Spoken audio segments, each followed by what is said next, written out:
All right, testing the stream live on YouTube, testing the volume there now.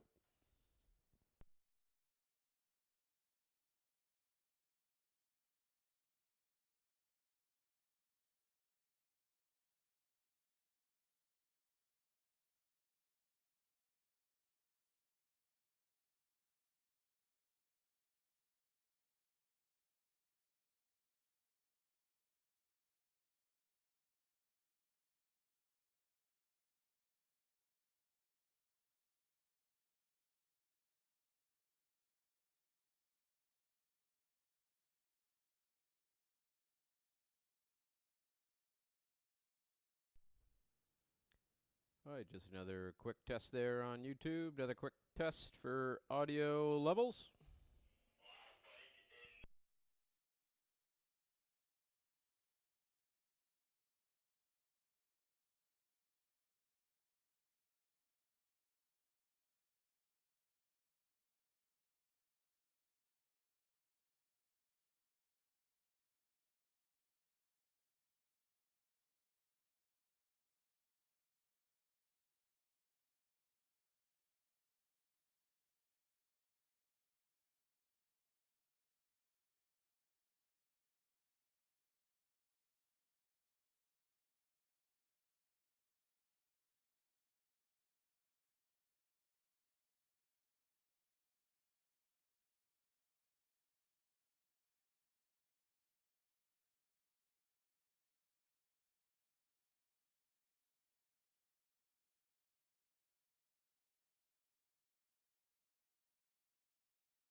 Well, good afternoon, everybody. Welcome to Atlantic Motorsport Park for round 2 of the sArl Racing Series. For anyone that doesn't know me, I'm Corey Covier, the voice of sArl Racing.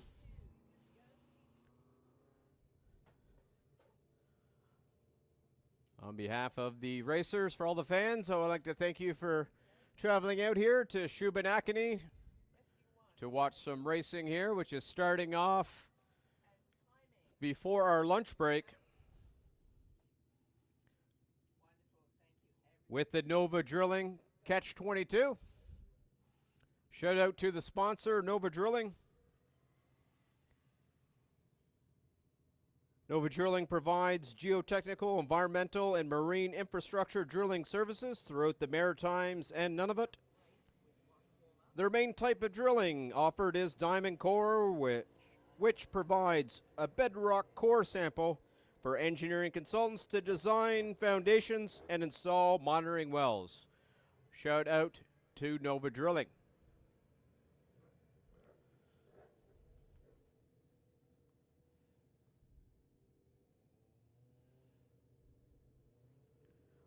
Riders now making their way down pit lane to get racing kicked off here this afternoon.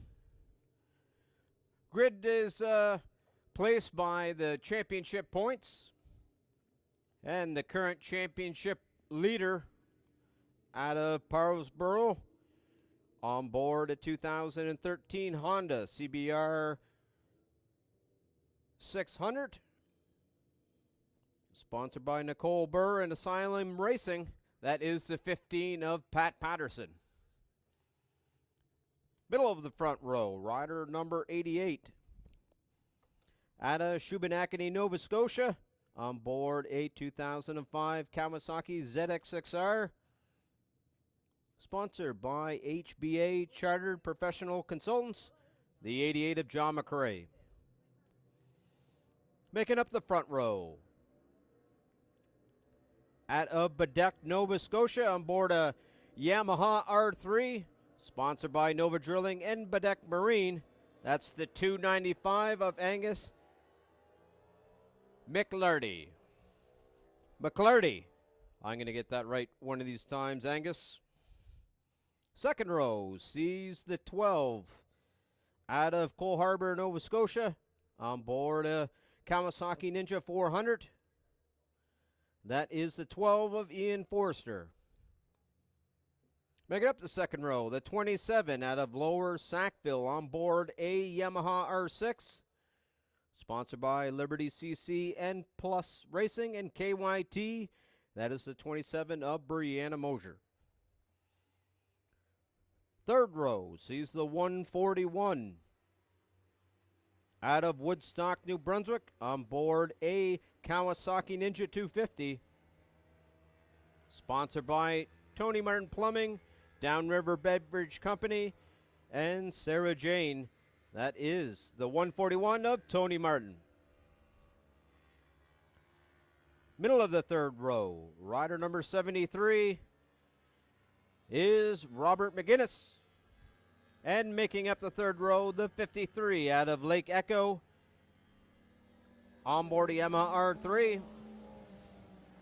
Sponsored by the Hungry Beagle, the 53 of Jim Marlowe. Fourth row, the 36 of Lucas Bow, and the 65 of Sylvain Godin. Fifth row sees the 35 of Jay George, followed by the 224 out of Wedgwood, Nova Scotia. Sponsored by Precious Metal Racing, the 224 of Kevin Burr. Making up the fifth row, the 130 of Adam Elban, and the 29 of Eric Spinney.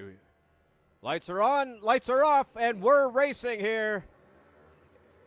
Round 2 of the Catch 22, sponsored by Nova Drilling. Riders now heading down into turn 2.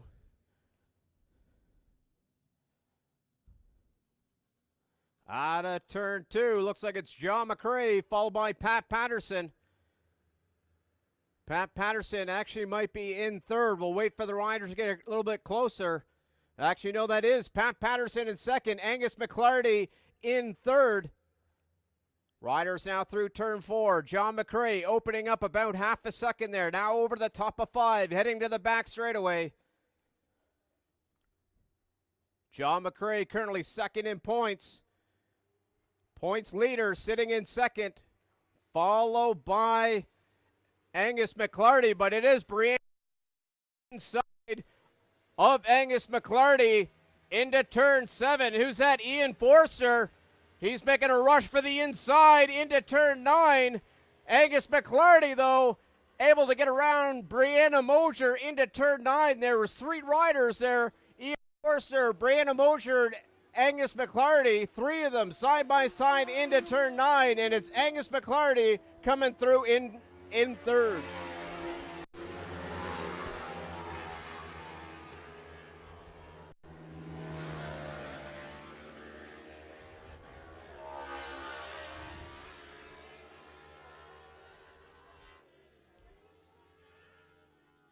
Now out of turn 2, John McRae is opening up a huge lead there now as he's coming through turn 3. I'd say he's about 5-6 seconds ahead of the second place rider. But anyone new here to racing here at Atlantic Motorsport Park, the Catch-22, the whole goal is for riders that are riding 22 seconds and below. So that's a minute 22 and below. If you get above that in the race, you are immediately disqualified. So I'll keep an eye on race monitor for John McRae. I have a feeling he may be below that 122 mark. But right now, into turn 7, Brianna Mosier ahead of Angus McClarty. She's taken over that last podium position there. As she heads toward turn 9, Angus McClarty coming right back again. Ian Forster getting racy there as well into turn 9, right on the back of Brianna Mosier. Oh, he thought about an outside move in turn 9. That quickly got the door shut on him. Now onto the front straightaway. 4-rider battle for second, third, and fourth.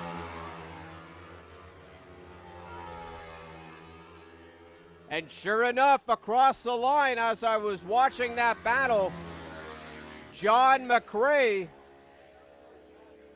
a 120, he is officially disqualified. So now the race is for first between Pat Patterson and Angus McClarty. And Angus McClarty has taken over the lead through turn 3. Angus McClarty, 1 bike length ahead of Pat Patterson through turn 4. Looks like we got a rider down here. Something happening in turn 1. Rider number 12, that's Ian Forster. So now the battle is between Angus McClarty, Pat Patterson, and Brianna Mosier coming into turn number 7. This is the battle for the lead here. There's a rider coming up here. That's Lucas Bull. He's sitting there in 4th. He's catching those riders into turn 9. It is again going to be a 4-rider battle here. Now out of turn 9 into 10. Angus McClarty starting to pull away from this group. I'll keep an eye on his lap times as well.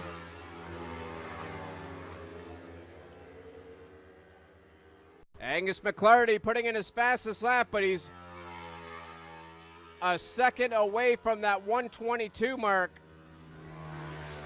with the 123.4. So at the moment, Angus McClarty in the lead, followed by Pat Patterson, Brianna Mosier in 3rd, Lucas Bull right on the back of Brianna Mosier. Looks like he's trying an outside move in 3. Not going to be able to pull that one off. The rider in 5th, that's Robert McGinnis. He's starting to catch these 3 riders in front of him as well, as now they come through turn 5. Over the top of 5 down the back straightaway. Robert McGinnis starting to close in on those 3 riders in front of him. As now into turn number 7. Pat Patterson, a bike length ahead of Brianna Mosier. She's going to think about an inside move here into turn 9. Not close enough into turn 9. But it is definitely, who's going around the outside? That is Lucas Bull trying to pull a move there, but he was momentarily ahead of Brianna Mosier, but something happened there in turn 9, had to let off the gas.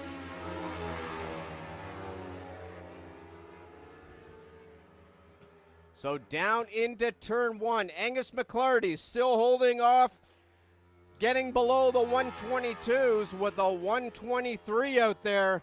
Pat Patterson across the line in second.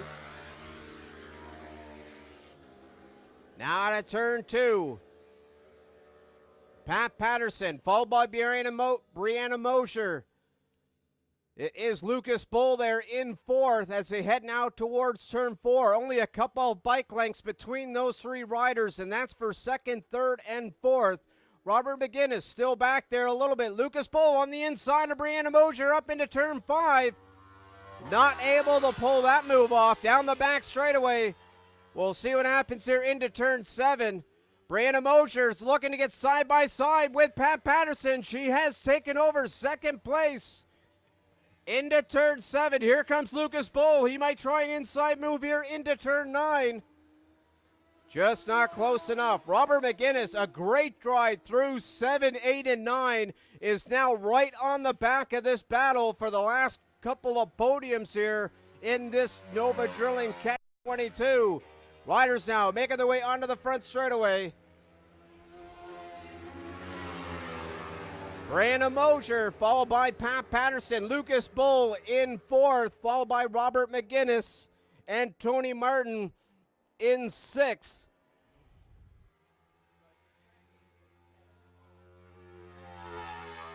Now up into turn 3. Angus Campbell able to open up around 6 seconds there over the 2nd place rider of Brianna Mosier, who is now making her way around 3 up to 4. She is starting to open up a gap as well, so it's looking like it's starting to be a battle for the last podium position between Lucas Bull and Robert McGinnis. And Pat Patterson over the top of 5. Pat Patterson in 3rd, followed by Lucas Bull.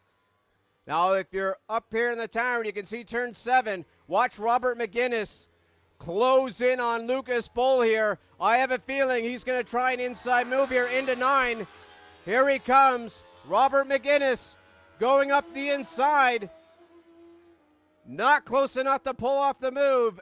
Had to tuck up in behind. Here comes Lucas Bull on the outside of Pat Patterson. It is Lucas Bull taking over that 3rd place position. Now heading onto the front straightaway as the riders get the last lap flag. Oh, the rider who was flirting with the 22s isn't the 1st place rider, it's the 2nd place rider. Brianna Mosier with a 1:22.2 across the line. She's got 1 lap here to see if she's able to keep below that 122. Now the objective is to break out of the class, but maybe she maybe get a 2nd place here before she does, as she's coming over the top of 5. It is Brianna Mosier cleared away from Pat Patterson and Lucas Bull. Looking at that battle, Pat Patterson able to get back around Lucas Bull down the back straightaway into turn 7, has opened up about 6-7 bike lengths, so Lucas Bull is going to have some magic here through 9, 10, and 11 as he's right now on the back of Pat Patterson. Side by side, but the leader, Angus McClarty, onto the front straightaway. Coming across with the win. Brianna Mosier able to stay above the 22 mark with a 1:23.3. Pat Patterson pushing hard out there with a 1:22.1. flirting with that 122, able to come across the line, taking the last podium position. Fourth, sees Lucas Bull, followed by Robert McGinnis and Tony Martin. A three-rider battle here onto the front straightaway. Sees Adam Elban, followed by Jim Marlowe and Eric Spinney. Looks like Eric's got his personal best here at Atlantic Motorsport Park. He was happy he got into the 127s. Now his personal best, a 126. Now the 224 of Kevin Burr coming on to the front straightaway.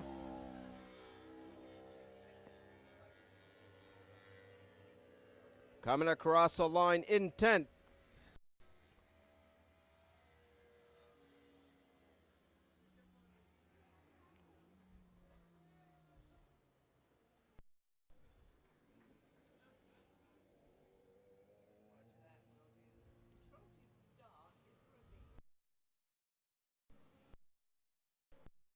That brings the end to our racing before lunch.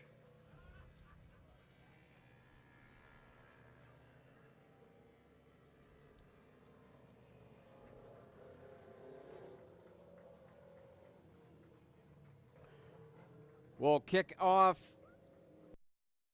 racing this afternoon with the MCW Consultants Formula 46 heat race. The only qualifying / heat race of the day is that 4-lap Formula 46. After that, we get right into full-length racing with the Finish Line Motorcycle Supply Pro Sport Bike, race number 1 weekend. So we're going to take around an hour break here, and we'll get racing right after lunch.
Well, good afternoon again, everybody.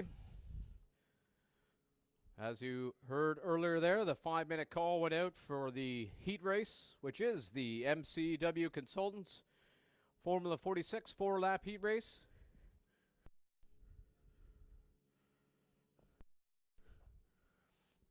Looks like we're about maybe a minute and a half or so away from the start of the race.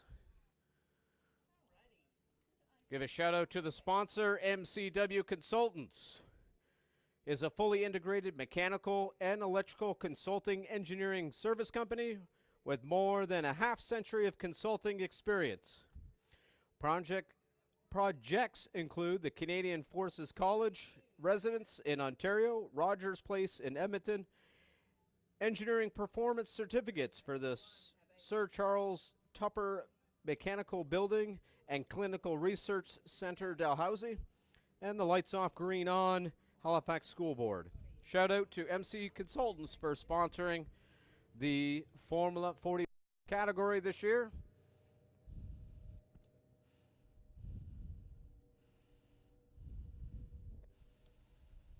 Run you through the grid for this heat race, which is gridded based on championship points. Current championship leader out of Beaverbank, Nova Scotia, on board a Kramer 690. That would be the number 4 of Jack Robowski. Center of the first row, rider number 66 out of Dartmouth, Nova Scotia. That would be the 66 of Matt Covey. And making up the front row, the 24 out of Dartmouth, Nova Scotia. Sponsored by himself. That's the 24 of Darcy George. Second row, the 72 out of Sambro Head. Sponsored by Sambro Cycle Service, CanMac Motorsports, and Janman Leathers. That is the 72 of Scott Campbell. Making up the second row, the 68 out of Sambro. That would be Paul Clark. Third row is the 21 out of Oakfield, Nova Scotia. Sponsored by ProCycle, Burnside Brewing Company, and GNS Equipment Rentals. The 21 of Stephanie Holman. Middle of the third row is the 111 out of Inverness, Nova Scotia. Sponsored by Nova Drilling. That is the 111 of Jonathan Anderson. Making up the third row, the 196 out of Ketch Harbor. Sponsored by Rally Motoplex, Halifax Motorsports, and T2B Interiors. The 196 of Kristen Whitehead. Fourth row, the 96, also out of Ketch Harbor, Chad Whitehead. Making up the fourth row, the 97 out of Middle Sackville, sponsored by HFX Motorsports.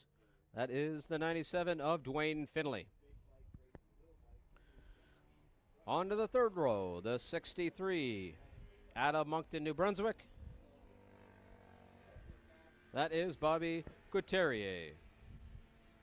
Middle of the fifth row is the 696 of Peter Steves. And making up the field, the 78 of Jason Rideout. All right, the riders now making their way onto the front straightaway, completing their warm-up lap.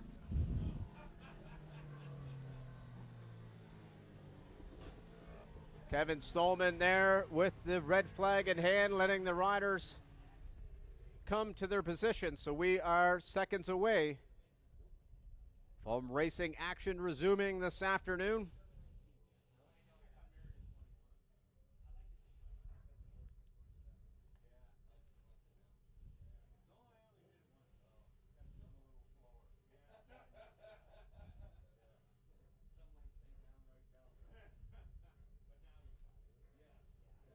All right, Kevin now off the track. They're in the starters' orders.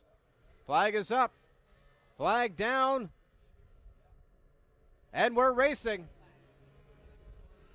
Looks like it's Matt Covey with a great start from the middle. See what happens here, though, out of turn 2.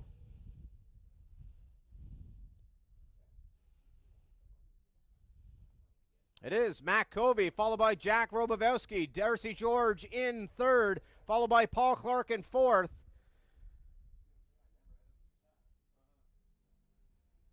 Now heading up towards turn 4.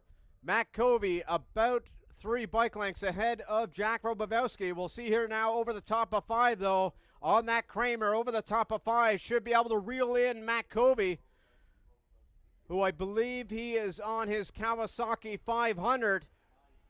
Oh, Jack Robowski not close enough, though, to get up the inside of Matt Covey. So Matt Covey continuing to hold the lead through 7 and up into through 8 into 9. Darcy George pulling a little bit ahead of the 4th place rider of Paul Clark through turn 9 here. About 5-6 bike lengths there. Nice battle happening there for pushing it up there. Now heading on to the front straightaway.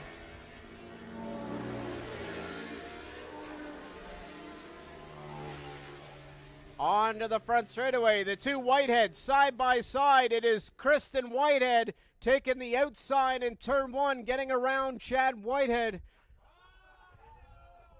Oh, fan favorite is there down under the tower.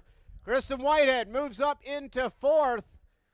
Chad Whitehead in 5th. That's the battle I'm going to watch there through turn 3 up to 4. Kristen Whitehead coming around the outside of Paul Clark. It looked like we'll see what happens here in the middle of turn 4. She's positioned herself to get onto the inside of turn 5. She has Kristen Whitehead up into 4th place.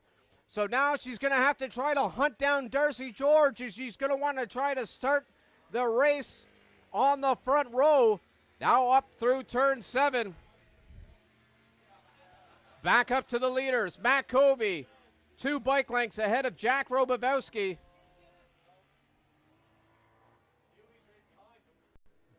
Now through up onto the front straightaway. Matt Covey holding off Jack Robowski, followed by Darcy George as they get the halfway marker. Only 4 laps.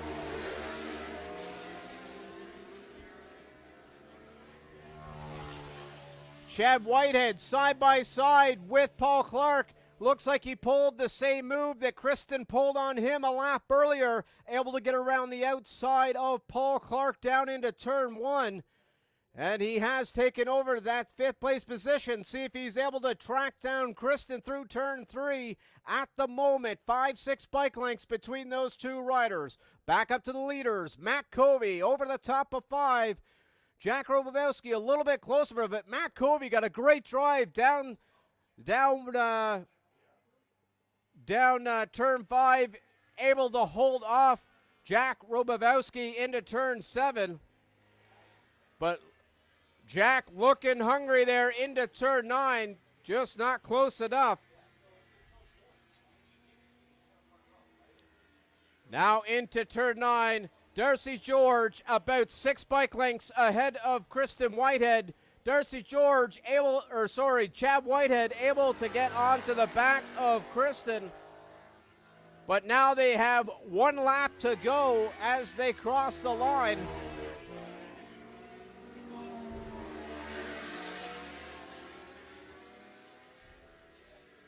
I'll keep an eye on that battle out of turn 2. Matt Covey, 2 bike lengths ahead of Jack Robowski through turn 3. Darcy George still sitting there in 3rd.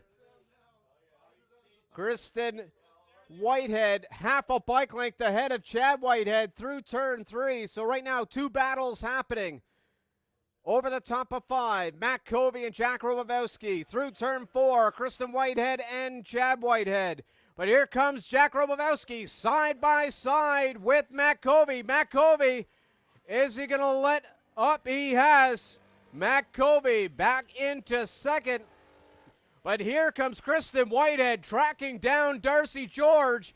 She's got that 600 compared to that R3, so she's going to want to get close to Darcy George down the front straightaway and maybe drag race down to the front finish line. But here comes Jack Robowski, taking the win of this MC Consultants Heat Formula 46 heat race. Now onto the front straightaway. Here comes Darcy George, Kristen Whitehead. Oh, across the line. It is Darcy George holding off by the skin of his teeth.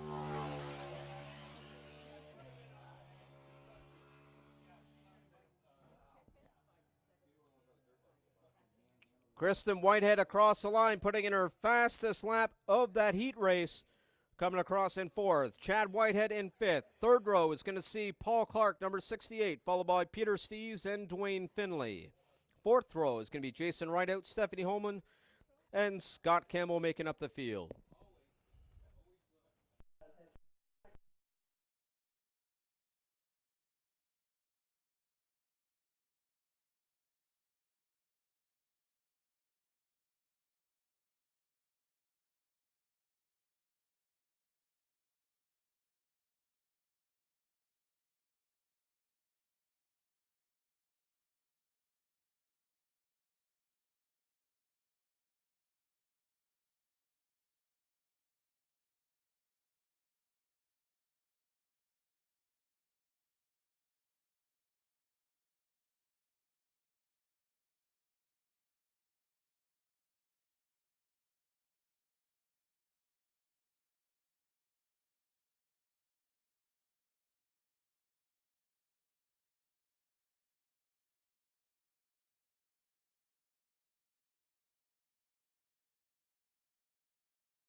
We're now a couple minutes away from the first full-length race this weekend, which is the Finish Line Motorcycle Supply Pro Superbike. Race number 1 of the weekend.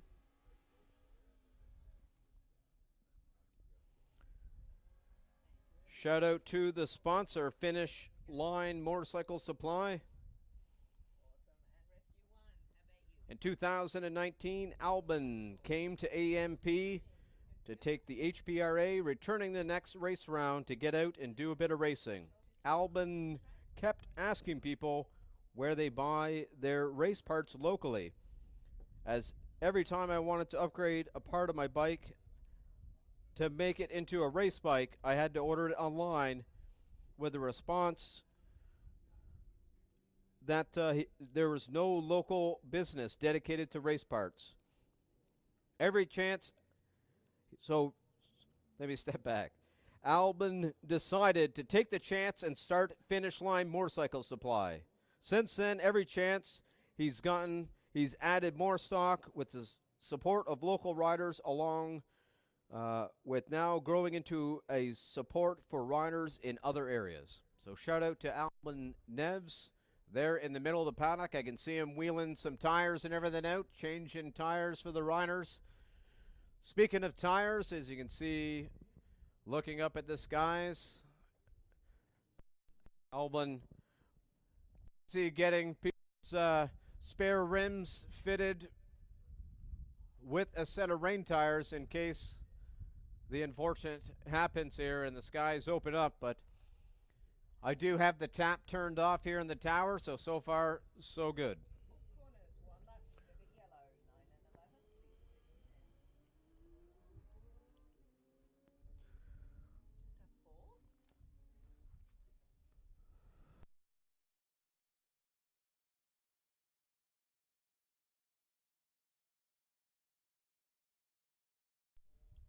Riders there now making their way out onto the track.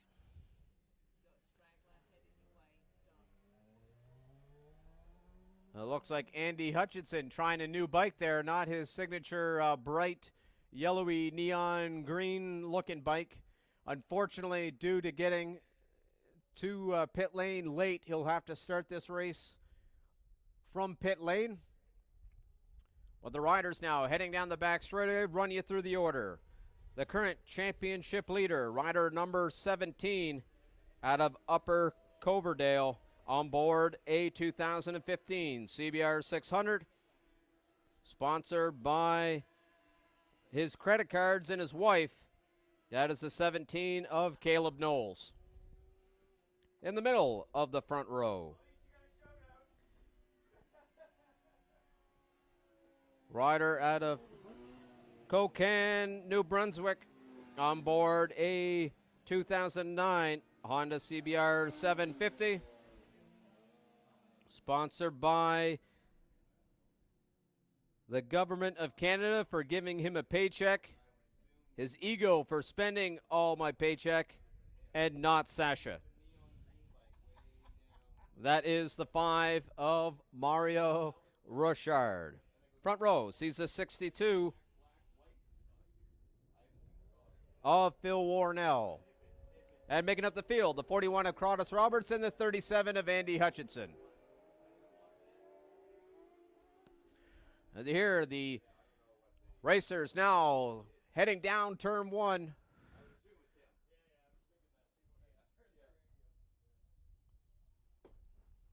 It is Mario Richard, followed by Phil Warnell, Caleb Knowles in 3rd, Carlos Roberts in 4th, and Andy Hutchinson in 5th. Top 3 riders starting to pull away in the field there through turn 4. Mario Richard has about 2 bike lengths ahead of Phil Warnell. Only half a bike length or so over the top of 5 is Caleb Knowles, back from that 2nd place rider. Now heading down the back straightaway. Mario Richard opening up a few tenths of a second there through turn 7. Caleb Knowles looking like he's going to try an inside move. Phil Warnell holding him off into turn 9. So Mario Richard out of turn 9 up to 10. Now about a second ahead of Phil Warnell, coming onto the front straightaway. See what happens here down into turn 1. Caleb Knowles not close enough to get around Phil Warnell, but we'll see what happens here down into turn 2.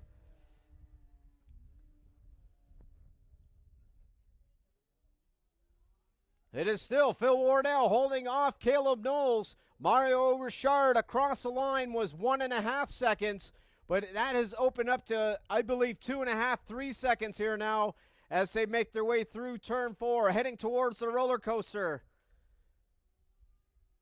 Phil Warnell holding off Caleb Knowles over the top of 5. We'll see what happens here down the back straightaway into turn 7. Caleb Knowles not close enough to pull a move. We'll see what happens here into turn 9 as Mario Richard continuing to stretch his lead there over the second place rider of Phil Warnell into turn 9. Phil Warnell still holding off Caleb Knowles. Great ride here this afternoon from Phil Warnell through turn 10 up to 11.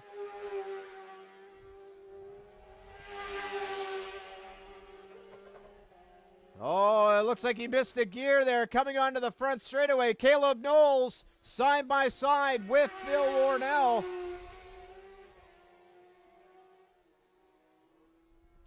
Three seconds across the line now, the gap between first and second. Phil Warnell still holding off Caleb Knowles into turn 3 now. One bike length between the two riders. Cross the line, those two riders were in the minute 13s. Mario Richard, the leader, just barely getting into the 11s with a 12.034. So fast riding there from Mario Richard down the back straightaway, almost getting into the 11s this afternoon. So the battle there is for second and third. Andy Hutchinson able to track down Crottus Roberts. He's coming over the top of 5. Big wheelie from Andy Hutchinson. We'll see what happens here into turn 7 as Crottus Roberts only a bike length between the two. We'll see what happens here into turn 9. Andy Hutchinson looking quite racy there. Still Crottus Roberts. Back up to this podium battle. Phil Warnell holding off Crottus Roberts down into turn 1.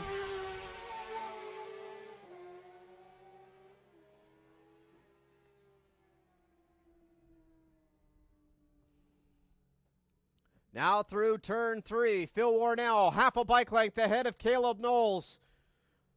This is the closest Caleb Knowles has been through this section. He's been back a bike length or so. We'll see if he's trying to pull a move here into turn 7. Over the top of 5. Phil Warnell, half a bike length still between the two riders down the back straightaway. Caleb Knowles still not close enough to pull a move into 7. I'll keep an eye on him through 7, 8, and 9. Caleb Knowles getting close. I think he's going to try a move this time by. Still not close enough. Phil Warnell hard onto the brakes into 9, holding off Caleb Knowles.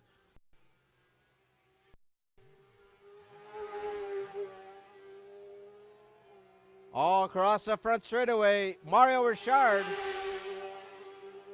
getting the signal that he has a huge lead as Sasha Richard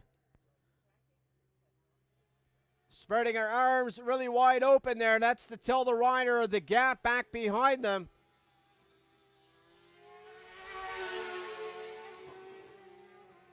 This battle for 4th and 5th rages on down into turn 1. Crottus Roberts still holding off Andy Hutchinson down into turn 1. So two great battles here happening in this Finish Line Motorcycle Supply Pros Sport Bike Race 1 of the weekend. Back up to this podium battle, over to the top of 5. Phil Warnell, a bike length ahead. Down the back straightaway, Caleb Knowles still not close enough to pull any moves. He may see that Mario Richard is too far ahead, not able to pull a move. So maybe he's biding his time, waiting for the perfect opportunity to get around Phil Warnell. But he's having a hard time because Phil Warnell is having a great race out there this afternoon through turn 11. Caleb Knowles, I think he's going to try a move here, maybe in the outside of turn 1. Great ride there going onto the front straightaway. Back to this battle for 4th and 5th. Crottus Roberts, 2-3 bike lengths ahead of Andy Hutchinson onto the front straightaway. So riders get the halfway mark. 5 laps left to go in this Finish Line Motorcycle Supply Pro Sport Bike Race. Now over the top of 5 comes Phil Warnell. Caleb Knowles right there, a bike length or two back. Continuing not to be close enough to pull any inside moves into 7. Now into turn number 9, a bike length still ahead of Caleb Knowles comes Phil Warnell.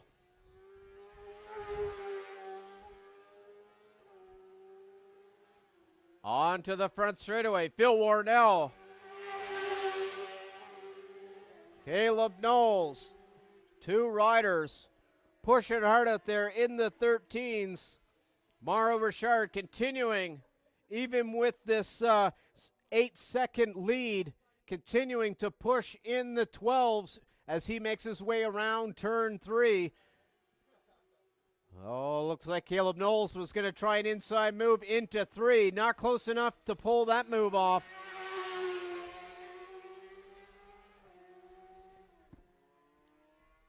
As now they make their way towards the back straightaway. Over the top of 5.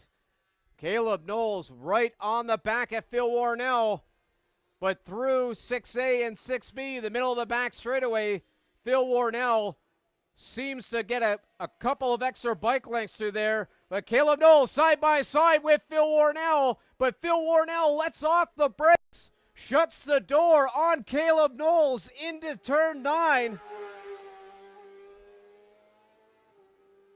I said it once, I said it twice. Phil Warnell having the race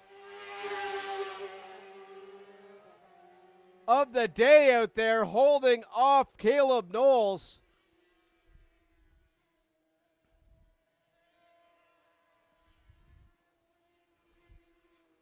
Out of turn 2. Phil Warnell.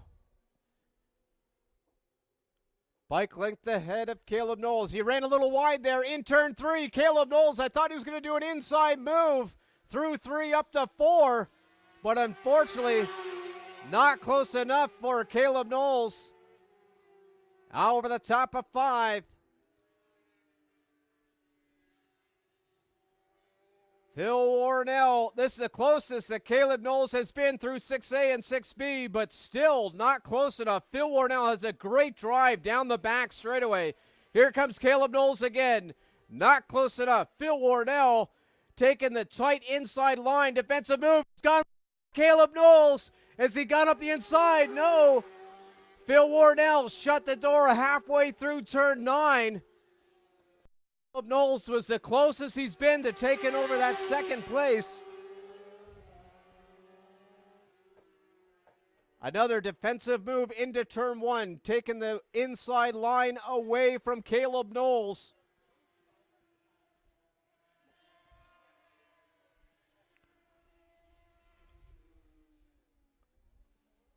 We have 2 laps left to go of this Finish Line Motorcycle Supply Pro Sport Bike Race 1 of the weekend. They're going to be racing again tomorrow. So they're now coming through turn 4. Caleb Knowles trying his hardest to get around Phil Warnell. But down the back straightaway, time and time again, Phil Warnell opening up a couple of bike lengths. So getting away, taking away that inside move into turn 7. Phil Warnell again, a tight move into turn 9. He was a lot tighter that time by, so he didn't run wide, even though he took the inside line. So now coming onto the front straightaway here. Here comes Phil Warnell. Last lap flag, so we have 11 corners to go in this Finish Line Motorcycle Supply Pro Sport Bike race.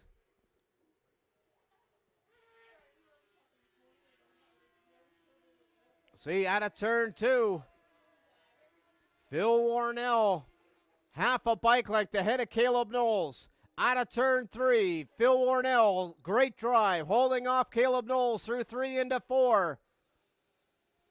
Now it's going to be all about the drive onto the back straightaway. Caleb Knowles right on the back of Phil Warnell over the top of 5, down the back straightaway. Phil Warnell with a great drive. Again, continuing to open up a couple of bike lengths down the back straightaway. So it's going to be all about here into turn 9. Everyone, have a look into turn 9. Caleb Knowles, you know he's not going to go down without a fight. Phil Warnell takes away the inside line again. Caleb Knowles looks like he tried a wider line to have some corner speed out of turn 9. Still not able to get around Phil Warnell, but the leader, Mario Richard, crossed the line, taking the win. Now a drag race to the finish line. It is Phil Warnell, followed by Caleb Knowles. What a battle for us this afternoon. Back 4th and 5th place battle. Cronus Roberts down the back straightaway, comfortably with about 6 bike lengths, but now coming into turn 7, make that 5 bike lengths. Through 8, that 4 bike length. Andy Hutchinson let off the brakes. Now it's a bike length between the two riders. It's going to be a drag race down to the front finish line. Out of the line up to 10. Here they come. Cronus Roberts a bike length ahead of Andy Hutchinson. It's all about the drive here, folks. Onto the front straightaway. Cronus Roberts with a little bit of wheelie, but able to hold off Cronus Roberts across the line.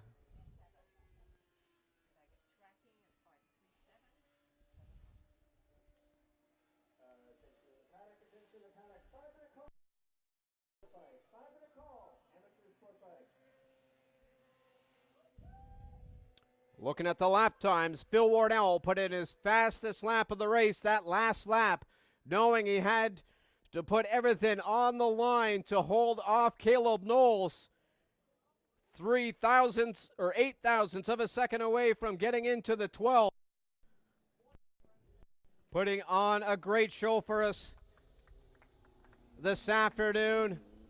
Worthy of some congratulations here as they come on to pit lane.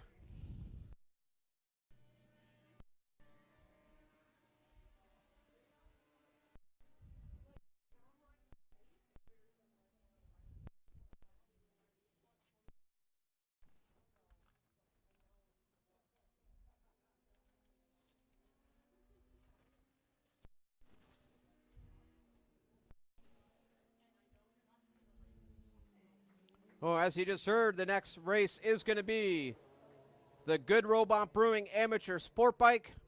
And it's going to take a few minutes to take a breather there, and we'll be back on the air here in a couple of minutes.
All right, we're a little over a minute away from the start of the next race, which is the Good Robot Brewing Company Amateur Sport Bike Race 1 of the weekend. Shout out to the sponsor, Good Robot Brewing. They are Nova Scotia's curator of quirky craft beer experiences Find their products at your local NSLC, ANBL, or PEILC. If they don't have them, ask the staff. Or if you're interested in an evening out, visit their patio in Elmsdale at the Halifax Commons or head to the original bar in the north end of Halifax. Shout out to Good Robot Brewing for sponsoring the amateur sport bike category for the 2026 season.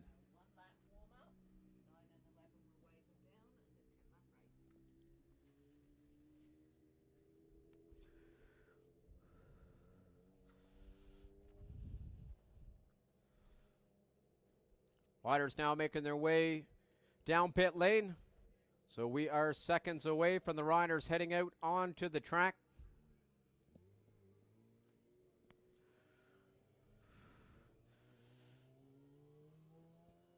Run you through the grid order. On pole position, the current championship leader, rider out of Toronto, Ontario, on board a 2018 CBR 600. Sponsored by Good Day Optics. That is the 22 of Antoine Slater. Middle of the front row, rider number 6 out of Stratford, PEI, on board a 2006 Yamaha R6. Sponsored by the Gray Group. That is the 6 of Carson Gray. Making up the front row, the rider number 30 out of Union Corner, Nova Scotia, on board a 2006 Kawasaki ZX6R. That is the 30 of George Church. Second row sees the 49 of Max Holt. And the 58 of Sean Kelly.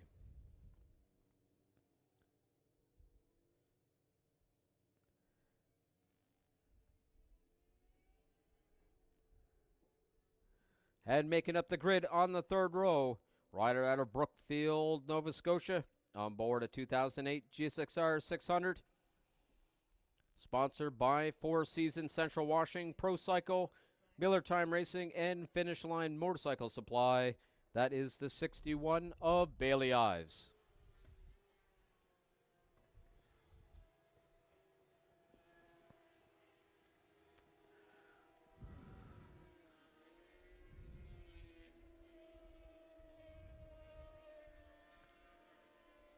Rider late getting down to pit lane. I believe that's the 49 of Max Holt. He'll have to start from pit lane.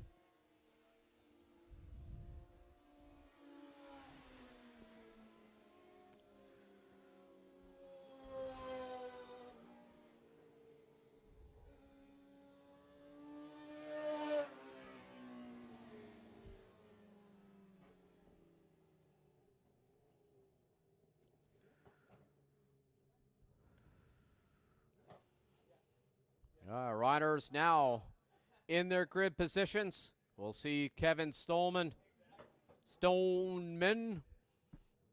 heading off the track now.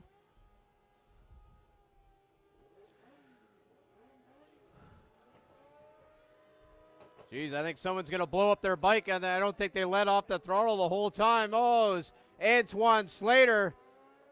Bailey Ives had to make defensive moves there, swerving out of the way, almost getting into the back of Antoine Slater on the front straightaway there.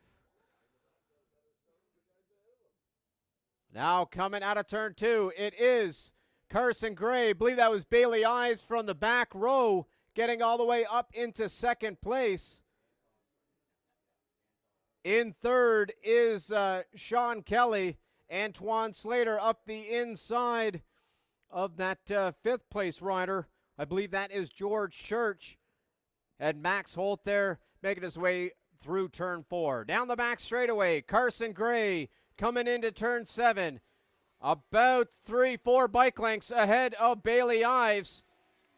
We still have 9 laps to go, so we'll see how Bailey Ives works through 9 and up to 10. Lots of time to go here, so we'll see if Bailey Ives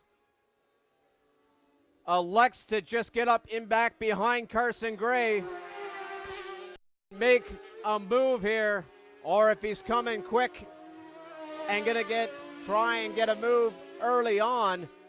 Well, right now down turn one, it is Carson Gray, only a couple of bike lengths ahead of Bailey Ives. Out of turn two, Carson Gray, 3 bike lengths ahead of Bailey Ives through turn 3. Up into third is Antoine Slater, but he is back. Looking at race monitor here across the line, Antoine Slater was back around 4.5 seconds. So now over the top of 5, Carson Gray, 3 bike lengths ahead of Bailey Ives. Now down the back straightaway.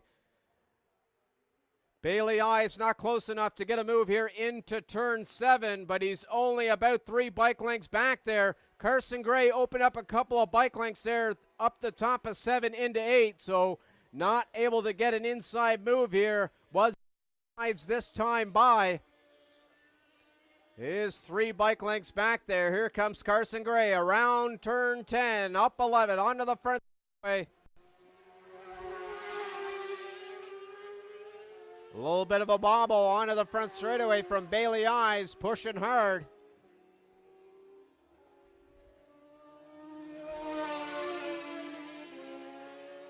Those top 2 riders were into the 13s there. Third place rider, 14 flat. So they're able to open up a couple of more tenths there. Now up to 5 seconds across the line. Carson Gray through turn 4 has opened up a bit of a gap. He's run wide though in turn 4, so that's going to kill his drive over the top of 5. So Bailey Ives may able to gobble up a couple of bike lengths there down the back straightaway, but it is still, I'd say, half a second or more through turn 7. Bailey Ives pushing hard here through turn 7. Got a couple of more bike lengths back. See what happens here into turn 9. Able to get a couple more there. Couple more bike lengths closer to Carson Gray here through 10 up to 11. Now on the front straightaway.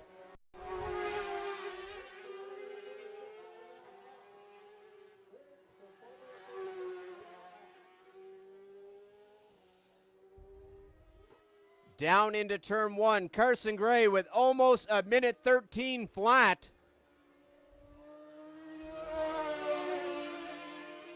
Oh, Bailey Ives, a great drive between 2 and 3, able to get around Carson Gray into turn 3, and now has opened up out of 3 into 4 at the beginning there into the early part of turn 4. It was about 5-6 bike lengths. Carson Gray got a couple of more bike lengths back. We'll see if Carson Gray is able to respond here down the back straightaway. Cross the line, Bailey Ives able to get down into the 12s. We'll see if Carson Gray is able to find the 12s himself as they now come into turn 9. 3 bike lengths between the 2 riders. Antoine Slater able to get into the 13s himself. It's a high 13, so they opened up another couple of tenths there across the line.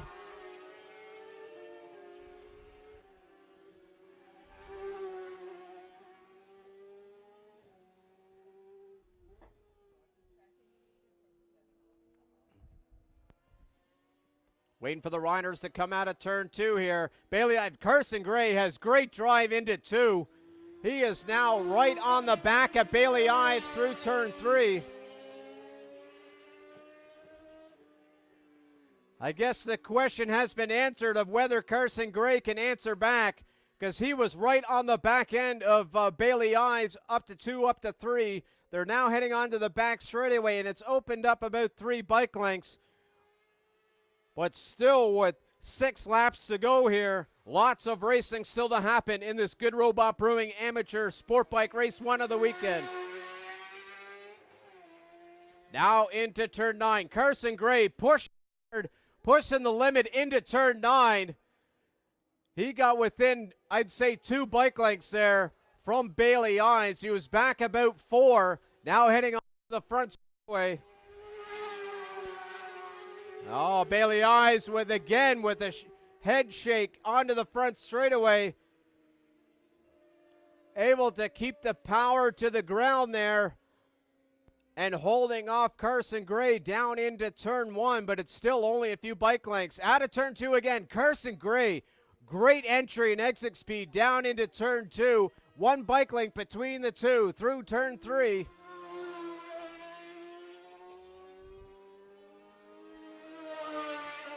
Oh, we got a rider down here. That is Antoine Slater in turn 7. He was able to get up and walk away and is now sitting against the guardrail there in the back. His bike there sitting there in the grass. So now they have the yellow flag through turn 7. No passing there through turn 7 now. Bailey Ives opened up 5 bike lengths there. That's last time by as my eyes were here in turn 7. But Antoine Slater crashing out in the 3rd position. That has moved George Church up into 3rd place in that last podium position. See how close the next rider is. That is Sean Kelly. Sean Kelly is about 6-7 seconds back. So the battle here continues to be for 1st and 2nd. They're starting to get up to some lap traffic here. I feel they're going to get into this lap traffic here in 4 and 5 as Bailey Ives only 2 bike lengths ahead of Carson Gray through 4 over the top of 5. They're going to be able to get around that lap traffic down the back straightaway. Bailey Ives able to get around. So has Carson Gray. He is right on the back of Bailey Ives through turn 7. A bike length separates the two. Let's see if he tries to move. Not close enough into turn 9.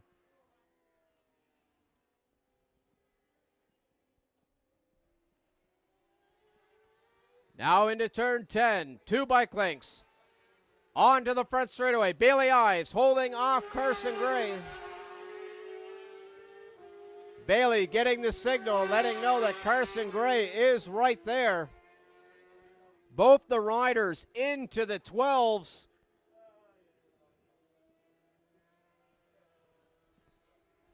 Out of turn 2, Bailey Ives, 3 bike lengths ahead of Carson Gray. Now 3 laps left to go of this Good Robot Brewing Amateur Sport Bike race number 1 of the weekend.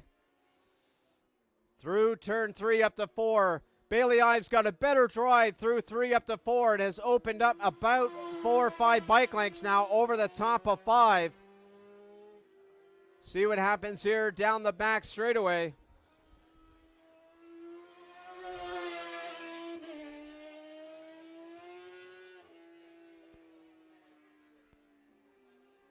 Bailey Ives has opened up what is about half a second here now through turn 9, making their way towards turn 10. Bailey Ives again pushing. Looks like he is trying to check out here onto the front straightaway. Now 2 laps left to go. Bailey Ives, both of them putting in their fastest lap of the race, but Bailey Ives down into the minute 11s out there. Carson Gray with a 12-2.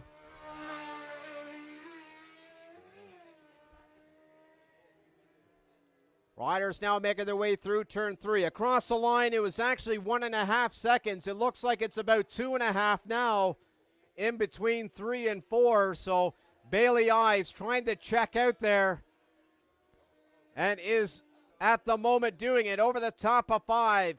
I'd say it's 3 seconds now down the back straightaway.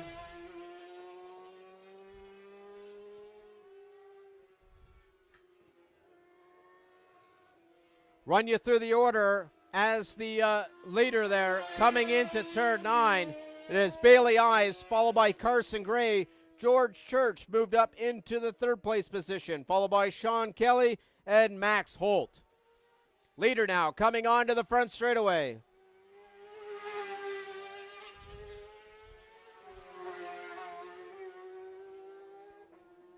Another 11 from Bailey Ives.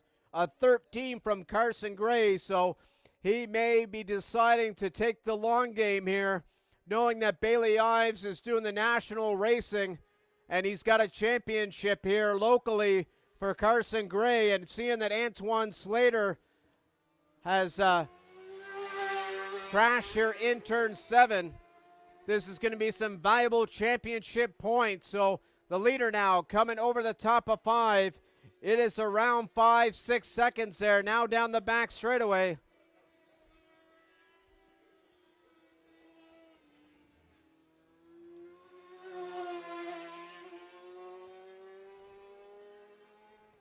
Only a couple of corners now to go as Bailey Ives coming through turn 9.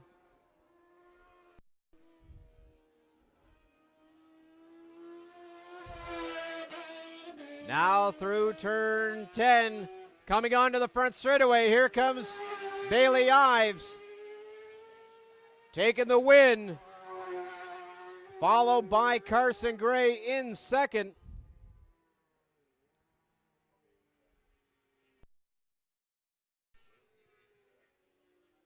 Track the third place ride.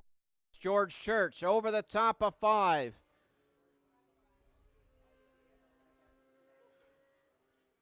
People may know that color scheme. That is Blaine Pellerin's old sport bike, now in the hands of George Church. Now into turn 9. Couple of corners to go here.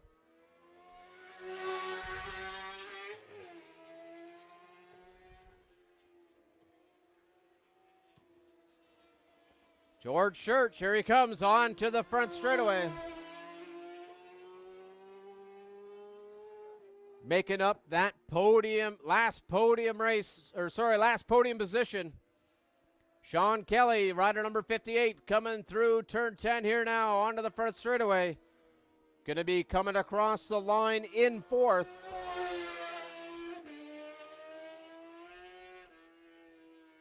Fifth place rider being the 49 of Max Holt.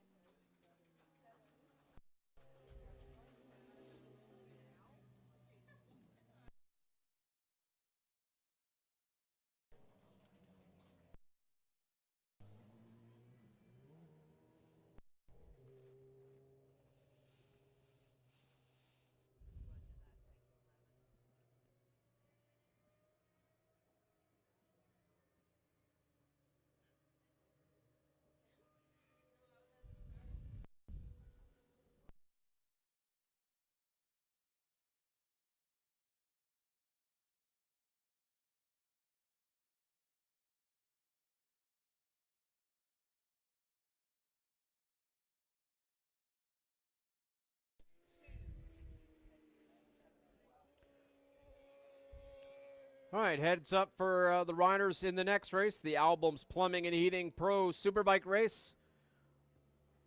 They're going to have to send out Bike Recovery, which is heading out onto the track there now. So you're going to have a few minute delay as they go out there to get the rider number 22 of Antoine Slater. So just hold up tight there. You're going to be a couple of more minutes before you hear the 5 call.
All right, as we just heard, the call's out for the next race, which I incorrectly announced earlier was going to be the Albums Plumbing and Heating Pro Superbike. It's actually the MCW Consultants Formula 46.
All right, as we're now 2 minutes away from the start of the next race, as I mentioned, is the MCW Consultants Formula 46.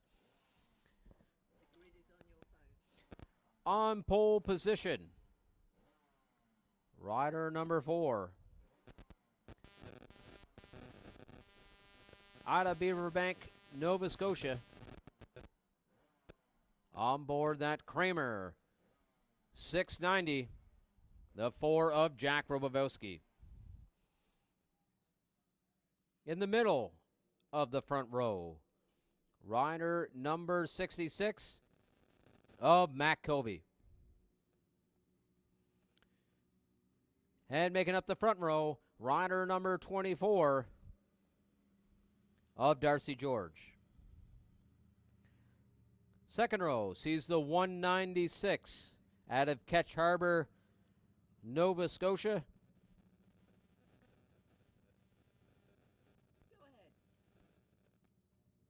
Sponsored by Rally Motoplex, Halifax Motorsports, and T2B Interiors. The 196 of Kristen Whitehead. And making up the second row is the 96 of Chad Whitehead. Third row sees the 68 out of Sambro, on board a Triumph Daytona 675. That is the 68 of Paul Clark. Middle of the third row is the 696 of Peter Steves and the 97 out of Middle Sackville, Nova Scotia, on board a 2018 Kawasaki 400, sponsored by HFX Motorsports, the 97 of Dwayne Finley. Fourth row sees the 78 of Jason Rideout and the 21 out of Oakfield, Nova Scotia, on board a Honda RS 125, sponsored by Pro Cycle, Burnside Brewing Company, and GNS Equipment Rentals. That is the 21 of Stephanie Holman.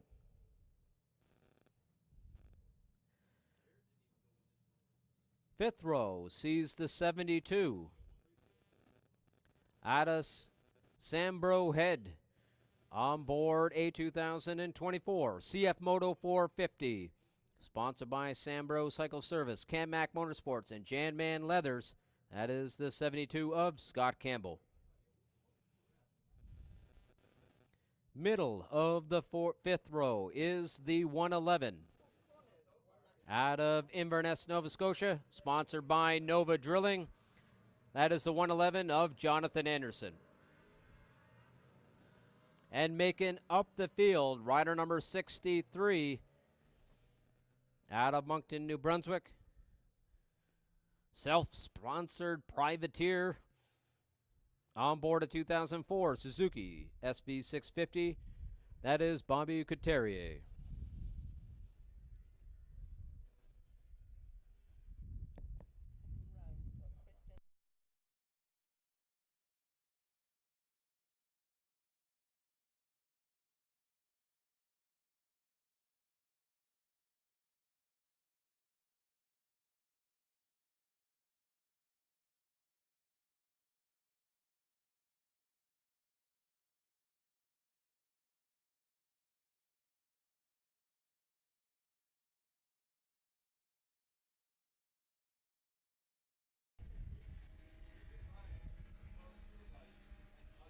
Riders now making their way through 9 on their warm-up lap. So we are seconds away from the 4th race this afternoon, which is the MC Consultants Formula 46. Anyone new to the track may be wondering all that different machinery that I was mentioning and how they categorize the Formula 46. For the Formula 46, the age of the rider and the machine have to add up to be at least 46 years of age. So any bike can be out there as long as the age and the rider, age of the machinery and the rider both combined to be older than 46 years old. Riders now in their starting order. Kevin has made his way off the track in the starters' orders. Flag is up, flag is down. And we're racing. Looks like, again, Matt Covey with a great hole shot there. I don't think Jack Robowski got as good a start as last time. We'll wait to see out of turn 2 here. We may not see Jack Robowski in the second position. And he is not. He is back in 4th. As it is Matt Covey, followed by Darcy George. Chad Whitehead up into 3rd, followed by Jack Robowski. Now out of 3 up to 4. Matt Covey has about 4 bike lengths over Darcy George. 1 bike length back is Chad Whitehead on that Ducati over the top of 5. We'll see if Chad Whitehead is able to use that horsepower down the back straightaway.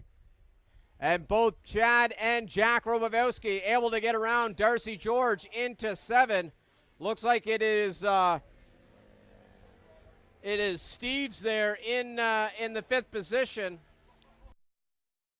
Back up the inside of Jack Robowski into turn 9. Darcy George using the corner speed on that Yamaha R3 onto the front straightaway.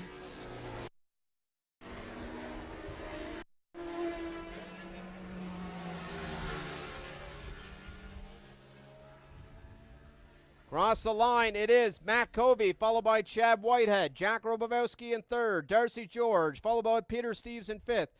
Dwayne Finley 6th. Kristen Whitehead 7th, followed by Paul Clark, Stephanie Holman, and Jason Rideout in 10th. Now out of turn 3. Oh, looks like Jack Robowski there down the front straightaway. He was able to get around Darcy George, so he is now right on the rear wheel of Chad Whitehead through turn 4, now over the top of 5. This whole time of them battling has allowed Matt Covey to open up about 3 seconds, I would say, down the back straightaway. 7. Jack Robowski, I think he's going to try an inside move here. Turn 9, not close enough to pull off the move. So it is still Chad Whitehead in 2nd, followed by Jack Robowski. Darcy George not letting them get away. He's back about 3 bike lengths in 4th.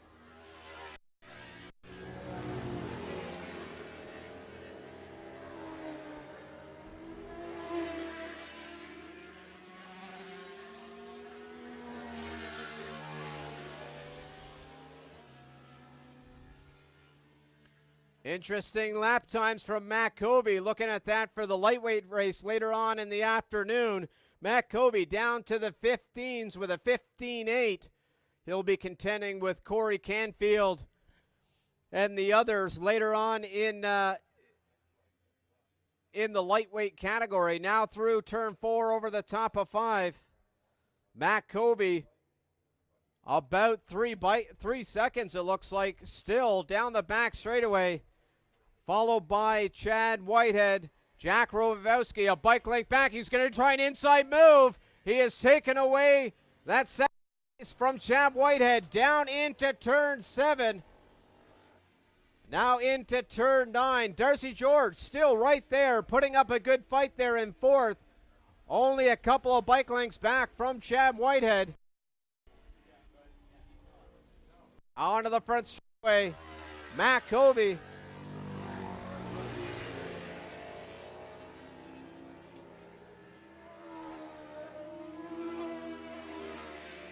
Five laps in.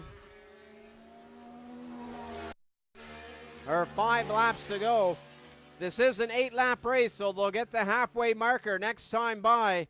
Now out of turn 2. Darcy George looked like he was going to try an inside move coming out of turn 2 on Chad Whitehead, but unfortunately the horsepower differential shut that down pretty quickly. Out through 4.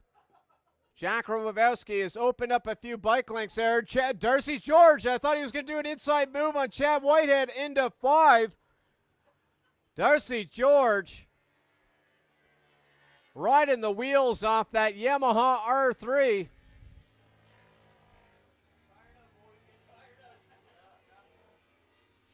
Into turn 9, Matt Covey is now going to have to deal with Jack Robowski here soon, I believe, as Jack Robowski is checked out from Chad Whitehead.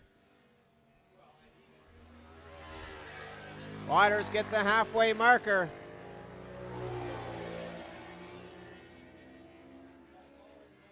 Jack Robowski.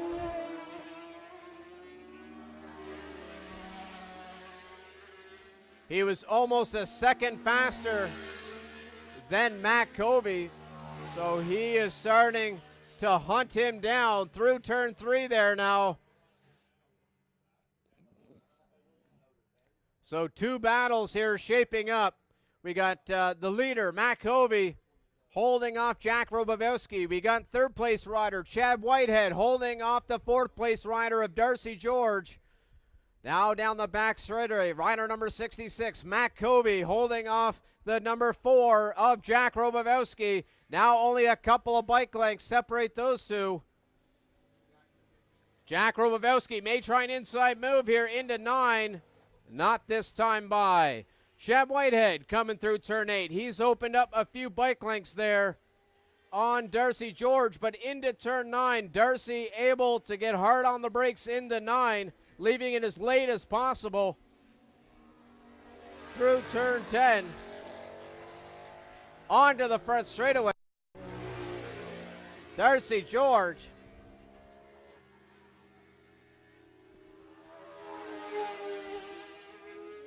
Right onto the rear wheel. I'm going to keep my eye down here in turn 2. I have a feeling Darcy George may try a move here into turn 2. It is. Darcy George is taking over the 3rd place position from Chad Whitehead down into turn 2. Perfect spot for a lightweight bike against a bike that has higher horsepower, because now you have turns 3, 4, and 5 to try to get a couple of bike lengths before the back straightaway. Now out of 4, over the top of 5, 3 bike lengths. Chad Whitehead might be close enough to get back up to the inside of Darcy George as they're now side by side. Oh, Chad Whitehead, he's elected to let Darcy George continue to hold that 3rd place position. Into turn 9, 3 bike lengths between the two. Looks like Kristen Whitehead able to get around Peter Steves. That is for the 5th place position.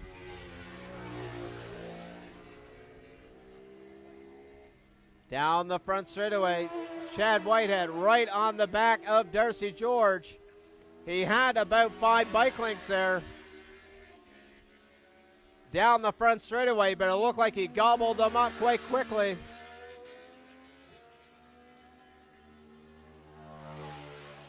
Now through turn 3, Darcy George, rider number 24, 3 bike lengths ahead of the 96 of Chad Whitehead.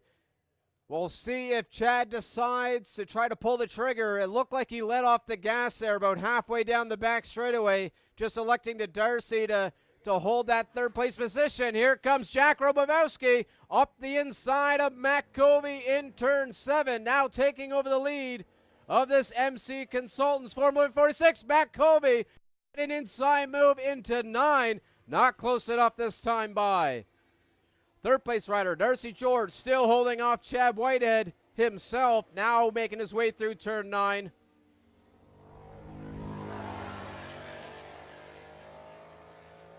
They now get the last lap flag.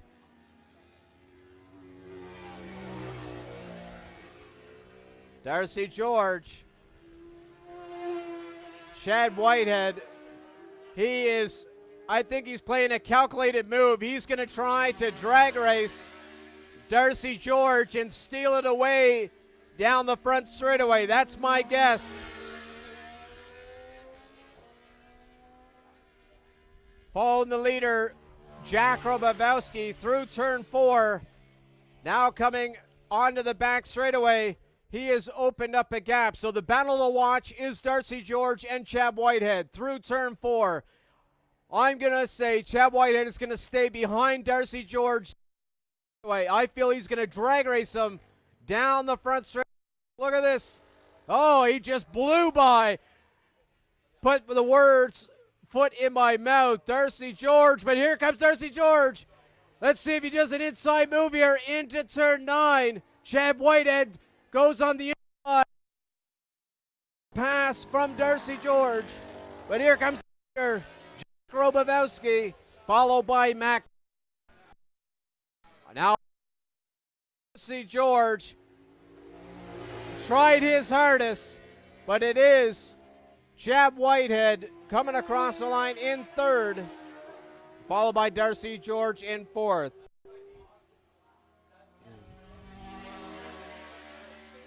Kristen Whitehead able to move herself up into 5th, followed by Peter Steves. 7th place rider, Stephanie Holman, followed by Dwayne Finley and Paul Clark.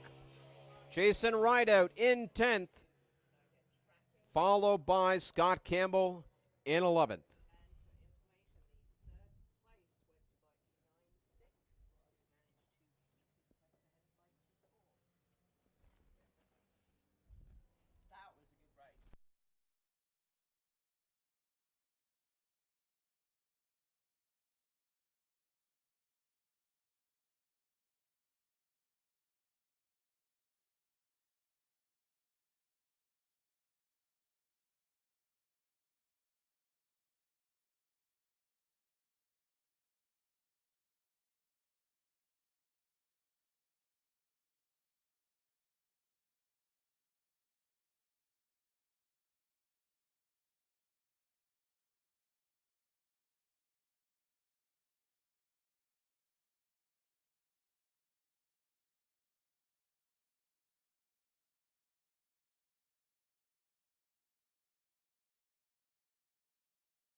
All right, next race is the Albums Plumbing and Heating Pro Superbike.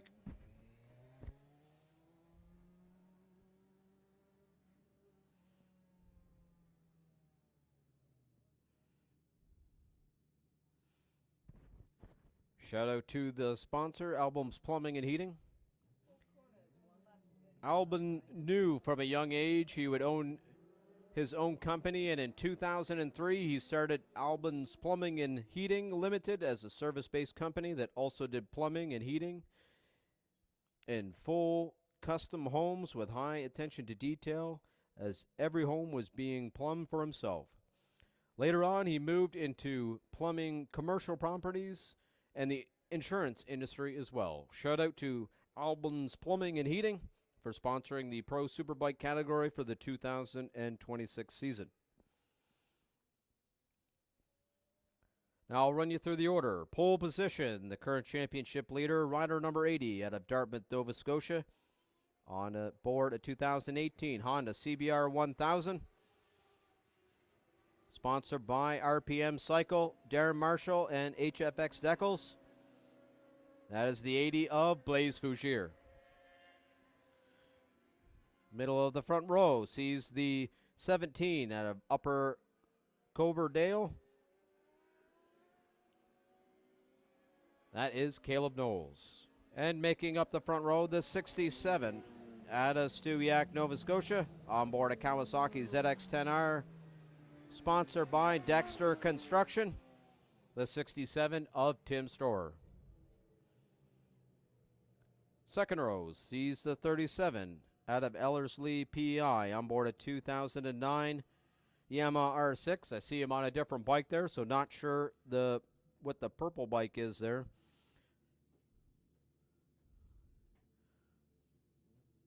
But that 37, sponsored by Gillis Heavy Equipment, DC Tire, Dennis Motors, and Ellerslie Right Stop. The other rider is the 41 of Crowdus Roberts, and we are racing. Down into turn one, looks like it's Tim Storer with the hole shot down into turn one.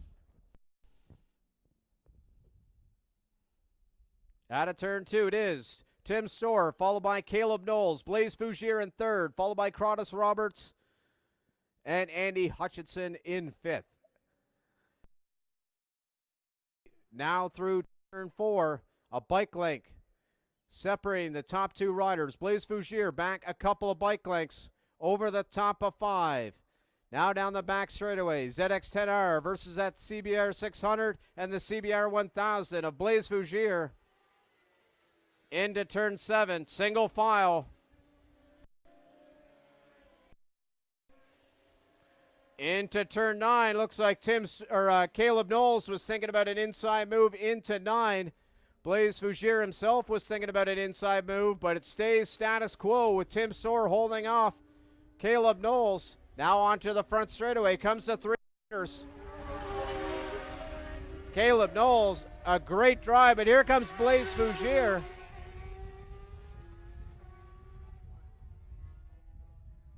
Battle back there for fourth and fifth as well between Crowdus Roberts and Andy Hutchinson down into turn one. Out of turn two, Tim Storer, Caleb Knowles, Blaise Fougier, single file, up two into three. Caleb Knowles trying to get hard onto the gas out of three. I could see it up here, a Brucken Bronco there on board that CBR 600. Trying to stay on the rear wheel of that ZX-10R, up to four. As they now come down the back straightaway. See what happens here into turn seven. Continues to be single file. Caleb Knowles, I thought he was going to go on the outside of Tim Storer. This has killed his drive here through eight, but I think he's going to try an inside move. Here comes Caleb Knowles side by side with Tim Storer and has taken over the lead into turn nine and is able to hold that position out of nine. So we'll see what happens here with Blaise Fougier. Blaise Fougier is trying an inside move. Had a great drive through 10. Just not close enough. Oh, side by side with Tim Storer down the front straightaway.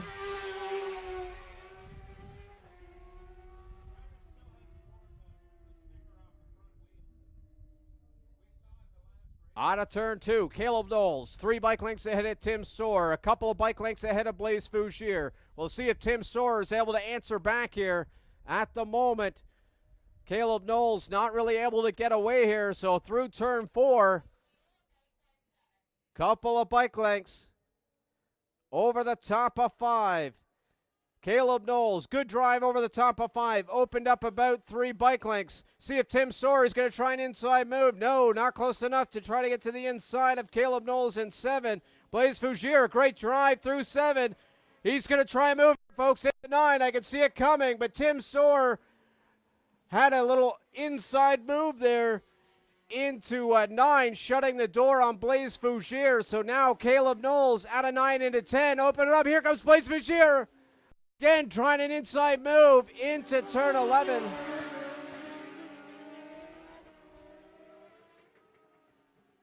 Great racing here for us this afternoon for this Albums Plumbing and Heating Pro Superbike Race 1 of the weekend. Good battle there shaping up as well between Curtis Roberts and Andy Hutchinson. Looks like Andy Hutchinson was trying to go outside of turn 1, maybe line up an inside move into turn 2. We'll have to wait to see the riders coming out here at turn 2. Yep, it is. It is Andy Hutchinson down the inside of turn 2, taking over that 4th place position from Curtis Roberts. But back to the leaders here. Down the back straightaway, Caleb Knowles holding off Tim Soar by about 3 bike lengths. Blaise Fougier right on the wheel. Here he comes onto the inside here at turn 9. But Tim Soar taking the inside line into turn 9. Defensive move there, taking away that inside pass. So Blaise Fougier having to push hard here to try to get around Soar here this afternoon.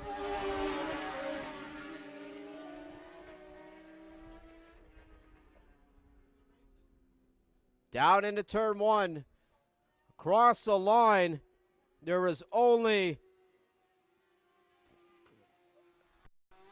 0.6 of a second between the 3 riders. That battle for 4th and 5th looks like Andy Hutchinson able to open up about 3 bike lengths, or 3 seconds, across the line. So not sure what happened there with Curtis Roberts. He was down almost into the 18s there. Now Andy Hutchinson pulling away. Leaders down the back straightaway. Caleb Knowles, 3 bike lengths ahead of Tim Soar. Half a bike length between Tim Soar and Blaise Fougier into turn 7. Blaise Fougier right on the rear wheel of Tim Soar. Here he comes, gets a hard on the gas, trying the inside move. Again, Tim Soar shutting the door on Blaise Fougier into 9. Great racing here this afternoon. Caleb Knowles through 10, up to 11 when they cross the line. Oh, Blaise Fougier, great drive through 11. Did he get around Tim Soar? No, I thought maybe he might have had that move on the outside into turn 1. But Tim Soar able to hold off Blaise Fougier. Now out of turn 2. Tim Soar only a bike length back from Caleb Knowles. Blaise Fougier, is he going to try an outside move at turn 4? He was pushing hard to get beside Tim Soar between 3 and 4. Just not able to have enough real estate to pull off that move before tipping into turn 4, as now they're heading down the back straightaway. 3 riders, single file into 7. Half a second between the 3 riders. Again, through into 8. Blaise Fougier again trying that inside move, but Tim Soar riding in the middle of the track there into 9. Not giving him any room there to get up the inside. Now through 10. Blaise Fougier pushing again through 10 to try to get beside Tim Soar for an inside of 11.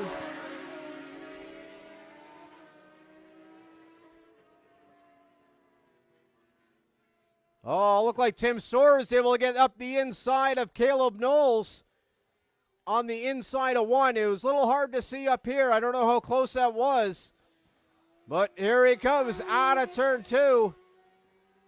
Caleb Knowles, whatever happened there between 1 and 2, able to open up 4 or 5 bike lengths there now to Tim Soar, but into turn 4, Tim Soar able to close it back up to about 2-3 bike lengths. Now making their way onto turn 5, onto the back straightaway. Caleb Knowles, 4 or 5 bike lengths ahead of Tim Soar. Only a bike length back is Blaise Fougere. I thought he was going to go side by side down the back straight. But into turn 7, Blaise Fougere trying to get creative. He's going side by side with Tim into turn 8.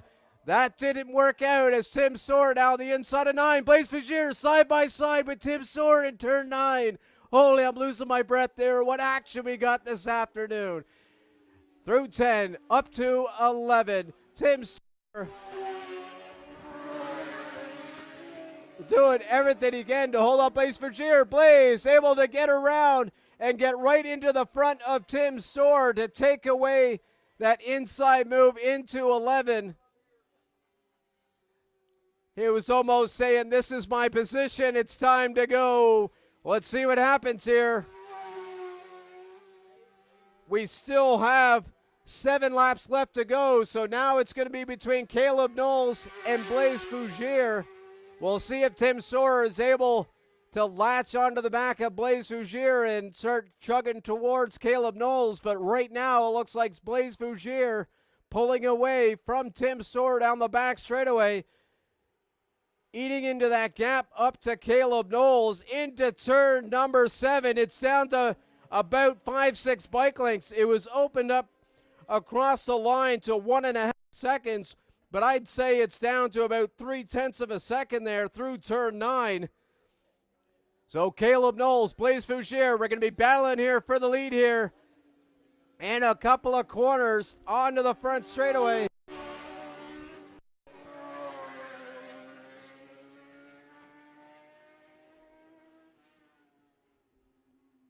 Blaise Fougere putting his fastest lap of the race with 11.9 that last time by. Out of turn 2, 2 bike lengths between the two. Caleb Knowles holding off Blaise Fougere. Oh, Blaise Fougere got in hot into turn 3, had to let off the gas, but he is definitely corrected quickly between 3 and 4 because it was opened up to about 5 bike lengths out of 3. Quickly back down to a couple of bike lengths over the top of 5, down the back straightaway. Caleb Knowles, 1 bike length, half a bike length. Blaise Fougere side by side. Oh, he tipped on the inside. Blaise Fougere's taken over the lead. He got on the inside of 6B and able to take over the lead from Caleb Knowles. We'll see what happens here in the next couple of corners. If Blaise Fougere is able to pull away from Caleb Knowles or if Caleb Knowles can answer back. Right now, Blaise Fougere determined to pull away as he's now 4 bike lengths, 5 bike lengths ahead of Caleb Knowles down the front straightaway. Tim Soar across the line in third, back about 4.5 seconds from Caleb Knowles. Andy Hutchinson coming out of turn 9 while Crowdus Roberts is heading into turn 9. That is for 4th and 5th. Blaise Fougere making his way through turn 4. Looks like it's about 1.5 seconds there now. Coming out of 4, hitting to 5. Blaise Fougere, a man on a mission. Couple laps ago, forcing his way around Tim Soar down the front straightaway. Then able to get around Caleb Knowles. Now opening up a couple of seconds there into turn 9. Across the line, there'll be 4 laps left to go of this Albums Plumbing and Heating Pro Superbike Race 1 of the weekend. So 4 laps to go. Still lots to happen here in this race this afternoon.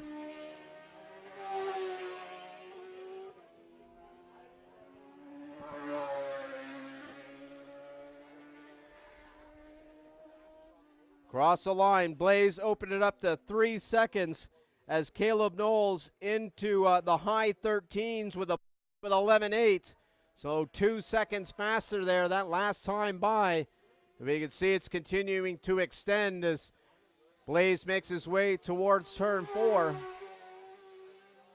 Caleb Knowles looks to be about 5-6 seconds back there now. Tim Soar about the same gap. Back in third, about 5-6 seconds. So all the riders starting to stretch out here as there's a couple laps to go. That RPM cycle, Darren Marshall, HFX Decals, CBR 1000 of the 80 of Blaise Fougier. Coming through turn 10, really opening up the gap here. Back to the 17th place rider.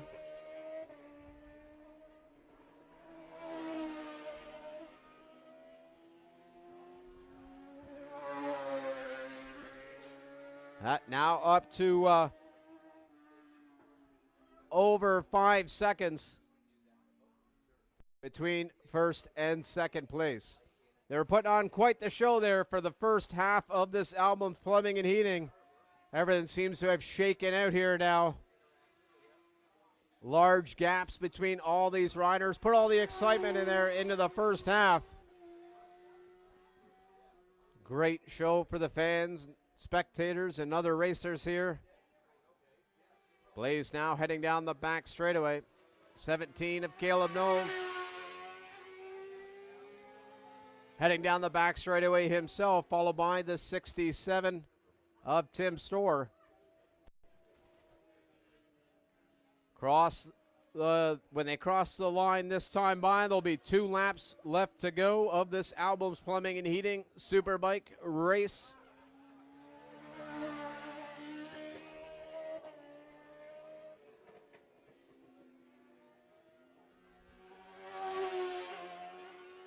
Blaise Fougier getting the +5 second from his pit crew there on the pit wall, but that hasn't slowed him down. Still into the minute 11s there was Blaise Fougier, 2.5 seconds faster than Caleb Knowles. Tim Soar into the 15s. Followed by Andy Hutchinson in the 15s as well.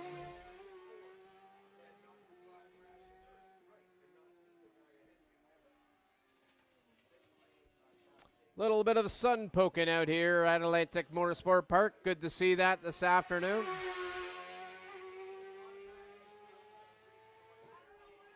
Turning into some perfect racing conditions.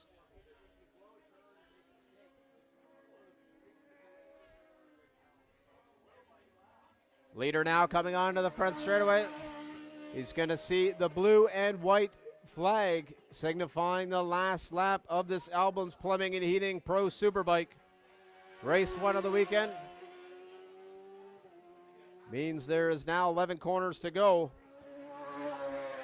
Blaise Fougier there now getting a little bit into conservation mode as he's dipped back. I don't want to say back, but he's dipped down into the minute 12s as he's making his way through turn 4, heading towards the back straightaway. So taking a half a second off his lap times there. You'd see that lap board signifying he has a big gap back or ahead of the 17 of Caleb Knowles. So now through turn 8 into 9. Couple of corners to go here for Blaise Fougier. I'll track the leader now through turn 10. 1 corner to go for Blaise Fougier. He's heading on to the front straightaway. Great racecraft from Blaise Fougier this afternoon, battling from third place. Getting around Tim Soar on the front straightaway, followed by Caleb Knowles. Second place rider, 17, Caleb Knowles. Here comes the 67. Tim Soar making up the podium positions. Following the 4th place rider, Andy Hutchinson, coming into turn 9.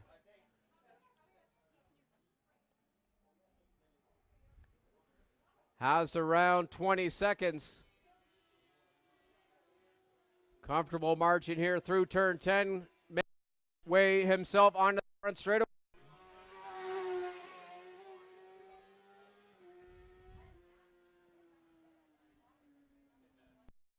Fifth, here comes fifth place rider, 41 of Carrados Roberts.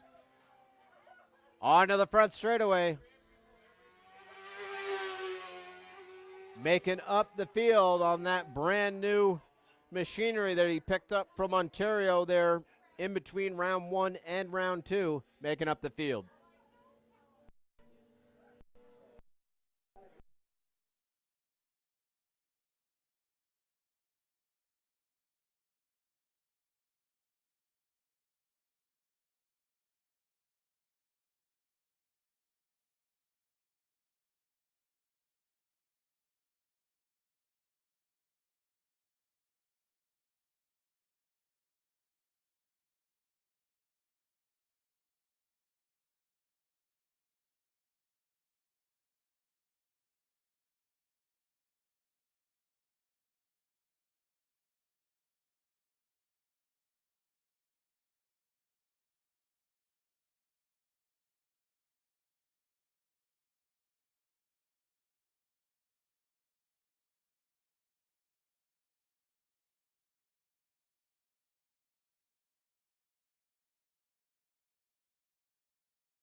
All right, up the second last race of the day is the Veterans Canada Superbike Racing Association Amateur Superbike race number of the weekend. Shout out to the sponsor, Veterans Canada Superbike Racing Association. The Veterans Canada Superbike Racing Association was founded by Lieutenant Colonel Bill Watkins, retired after 32 years of service in the Canadian Armed Forces. Throughout his military career, Lieutenant Colonel Watkins witnessed firsthand the challenges faced by veterans, particularly those dealing with PTSD and other injuries. His passion for motorcycles and competitive racing inspired him to explore how this high adrenaline sport could provide therapeutic benefits to veterans. So, out Watkins and the Veterans Canada Superbike Racing Association for sponsoring the Amateur Superbike for the 2026 season.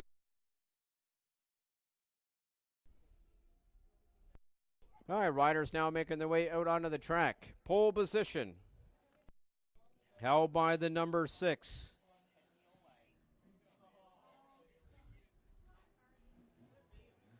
Out of Stratford, PI, on board the 2006 Yamaha R6.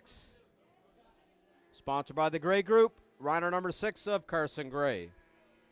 Middle of the second row is the 101 of Ruel Arbeliz de La Paz. And making up the front row, the 30 out of Union Corner, Nova Scotia, on board a 2006 Kawasaki ZX6R. The 30 of George Church.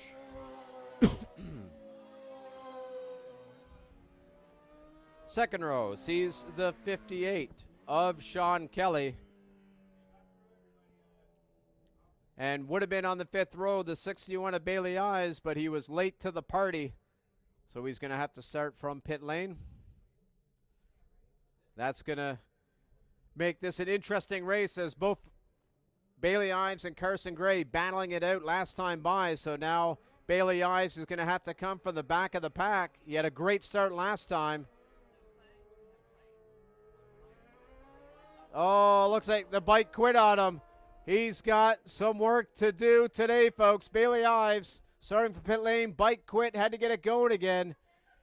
So he was down into the 11s there last time by. He's going to need that if he's going to want to catch Carson Gray, who is checked out. He's opened up 2 seconds there over the second place rider already, as he's now heading through turn 4. Carson Gray heading towards turn 5, about, I'm going to say, 3 seconds over the 101 of Ruel Arbeliz de La Paz. Third place rider, I believe that is the 58 of Sean Kelly. Oh, up the middle, there comes Bailey Ives. He's trying to make why the sun is shining. Up the inside, Sean Kelly into turn number 9.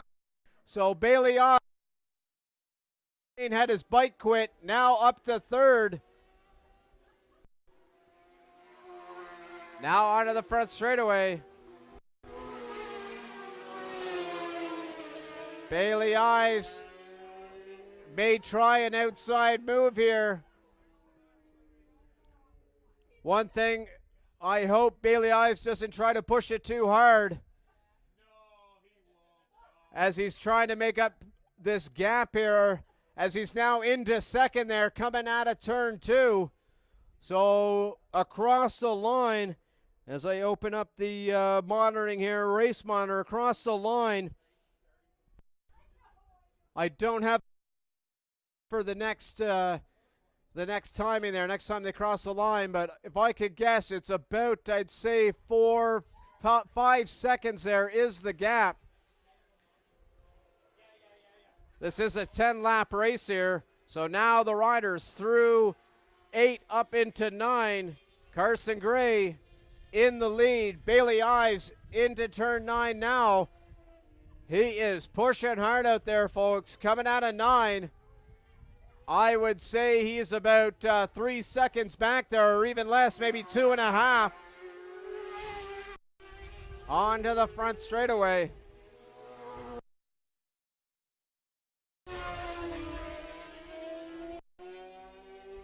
Two seconds across the line between Carson Gray and Bailey Ives out of turn 2.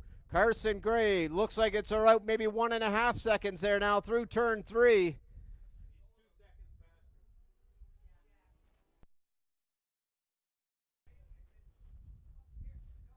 Out of 4. Over the top of 5. Looks like it's less than a second there now down the back straightaway.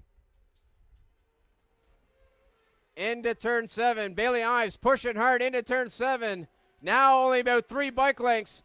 Bailey Ives might try a move here into turn 9. Not close enough to pull it this time by, but he is now only 1 bike length between the two of them. Out of 9 to 10. Now onto the front straightaway. Carson Gray 2 bike lengths ahead of the 61 of Bailey Ives.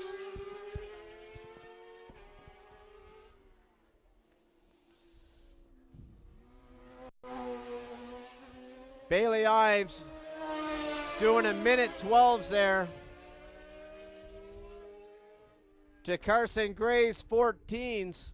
So he was about 2 seconds faster there, 2 laps in a row, and that's what allowed Bailey Ives to now be only 1 bike length back through turn 3. We'll see what happens here. Not close enough to try an outside move of 4 that would allow him an inside pass into 5. So he's going to have to wait. Next move will be on the inside of turn 7. Don't think he'll be close enough as he's about 3 bikes back. Make that 2. So maybe into turn 9 this time by, as he's only 1 bike length back from Carson Gray. 2-8, is he going to be close enough? Not this time by. Half a bike length between the two. Through turn 9 goes Carson Gray, bike number 6. Right behind him, the 61 of Bailey Ives. Through 10, up onto the straightaway. There's still 6 laps to go here. Bailey Ives looking hungry down the front straightaway. Looking like he was going to try an outside move of 11.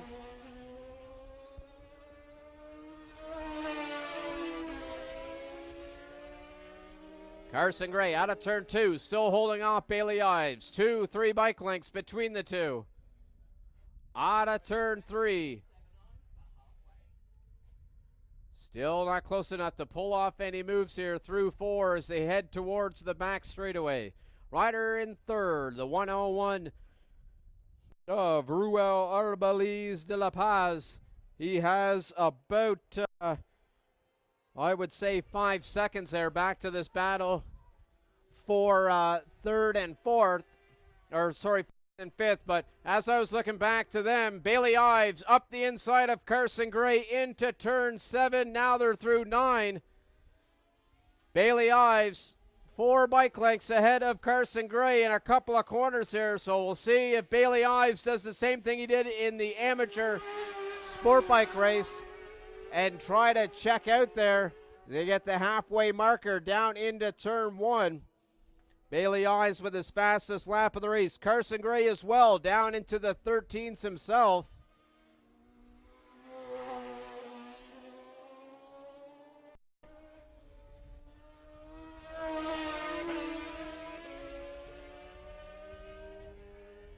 Bailey Ives opening up a few more bike lengths there as they're now coming through turn 4. Looks to be about a little over half a second there now as they head towards the back straightaway. So at the moment, looks like the battle is for 4th and 5th. That is between Sean Kelly and George Church in the pits yesterday during practice. Sean Kelly asked me to talk a lot about him. So I'll talk about Sean Kelly is riding a bike. He is going over the top of 5, riding a bike. And look at Sean Kelly go, riding a bike. Jokes aside, Sean Kelly in fourth. Good to see Sean Kelly back. Work had him away from the track. He's happy to be back around the track family there. Best part of racing is being around the track family, and he's happy to be back. Out of turn 9, Sean Kelly, couple of bike lengths ahead of George Church on that brand new machine there. Pellerin's old sport bike machinery down into turn 1.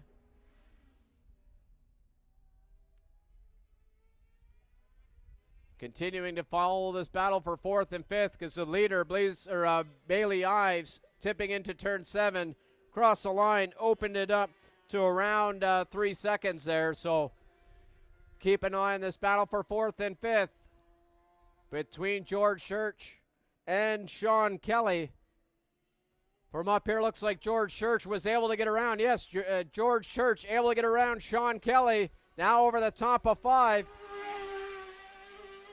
That might have happened down into turn 2. The bikes both have a bit of green to them, but as you can see from the right side, yellow stands out quite a bit. So George Church able to get around Sean Kelly down there in 2 and 3. And as they make their way through turn 9 and open up itself up around a second and a half. So all the riders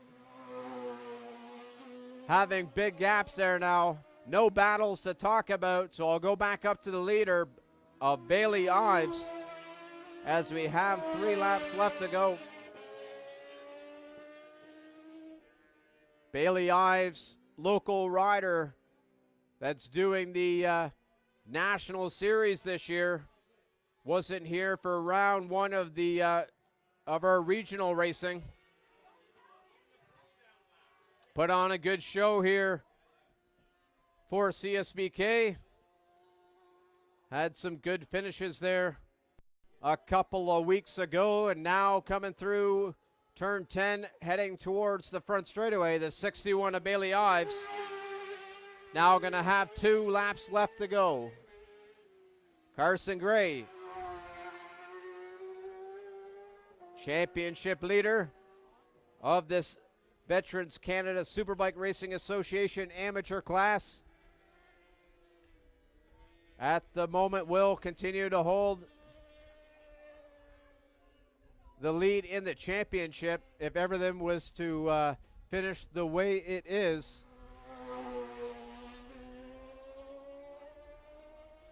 As he continues to stay ahead of the 101 of Rual Arbaliz de la Paz.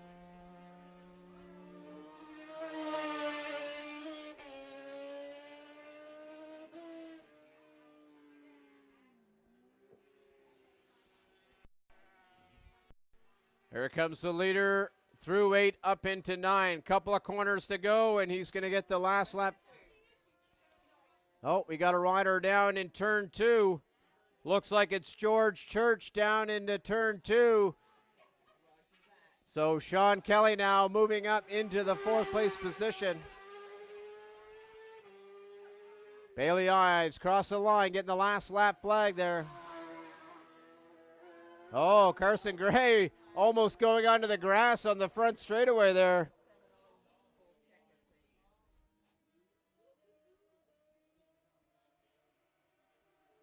All right, I'll track the leader through these last few corners here, making his way through turn 4.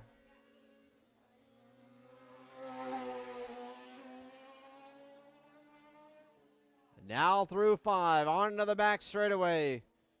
About 8 seconds, the lead over Carson Gray, who himself coming onto the back straightaway.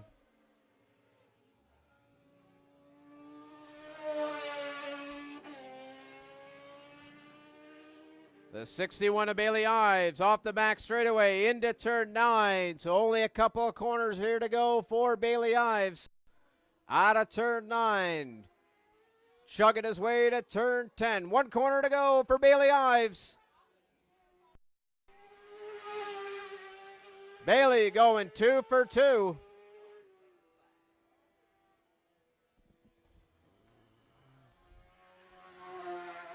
Carson Gray onto the front straightaway, coming across the line in second. Now track the 101 of Ruel Arbeliz de La Paz through turn 9 here. Himself a couple of corners to go here. Finish off this podium of the Veterans Canada Superbike Racing Association Amateur Superbike. Race 1 of the weekend. Across the line comes Ruel to finish in third. Fourth place rider, 58 of Sean Kelly. Rider I was talking about earlier. Happy to be back with the track family here. Through turn 9, onto the straightaway. Cross to the line in fourth. Looks like the 30 there will have to have a bike pickup. So the next class, which is his Mark and his Ostrich Amateur Lightweight and the M&M Expert 400.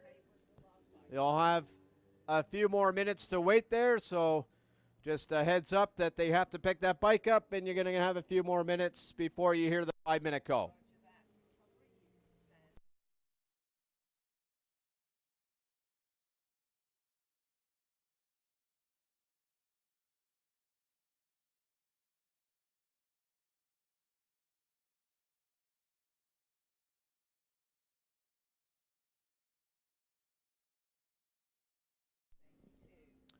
Looks like George able to get that bike fired up, so he's now coming through turn 4, so no bike recovery required to head out.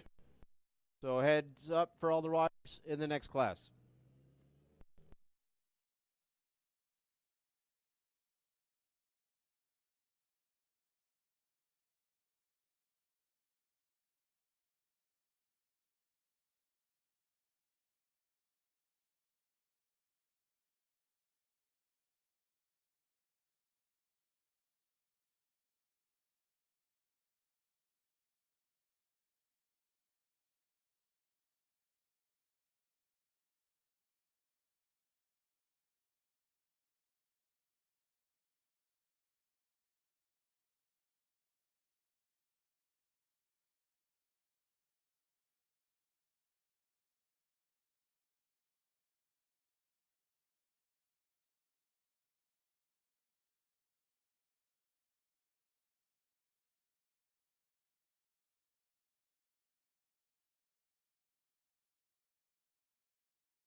All right, as you just heard, the 5-minute call went out for the next race. For all the spectators and racers, I'd recommend you get to your favorite spot to watch this race, as there is 22 riders heading out on the track. A action-packed race to end the day this afternoon, which is the M&M Sheet Metal Limited Expert 400 and the Mark and his Ostrich Woodworking Amateur 400.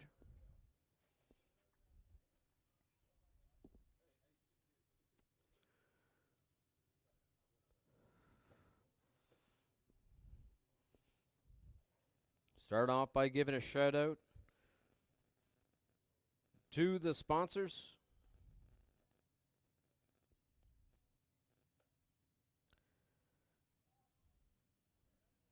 Sponsor of the Expert 400, M&M Sheet Metal, a Halifax-based sheet metal company operating for 25 years.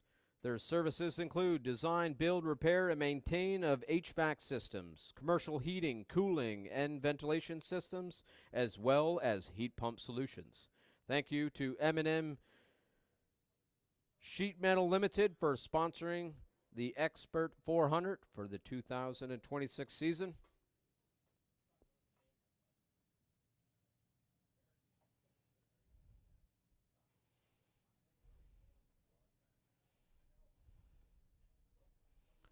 Sponsor for the Amateur 400 is Mark and his Ostrich Woodworking.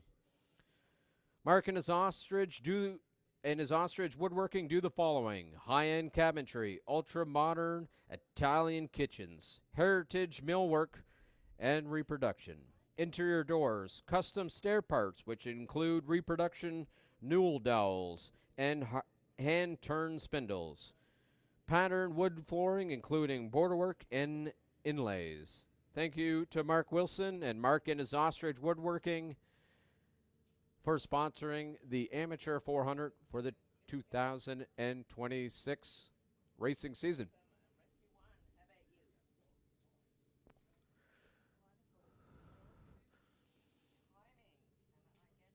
All right, during the Formula 46 race, I mentioned one of the riders, but there are many battling on the top for the expert category. Starting off with the championship leader, which is rider number 34 of Mark Goodwin.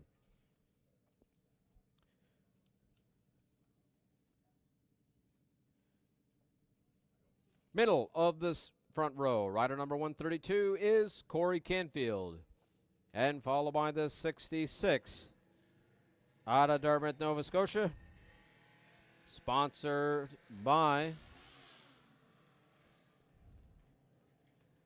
well, he's looking for sponsors. Matt Covey, top rider, looking to sponsor a rider there. The number 66, Matt Covey, making up the front row. Second row sees the 145 out of Sydney, Nova Scotia, sponsored by Flexiglass Contingency Program. That is the 145 of Craig McInnes. Making up the second row, 177 out of Jordan Bay, sponsored by the world-renowned Badek facility, Triple S Cycle, and her Canada Pension Plan. That is the 177 of Kathleen Coburn. Third row, rider number 24 out of Dartmouth, Nova Scotia. That is Darcy George. Middle of the third row, rider out of Inverness, Nova Scotia, sponsored by Nova Drilling.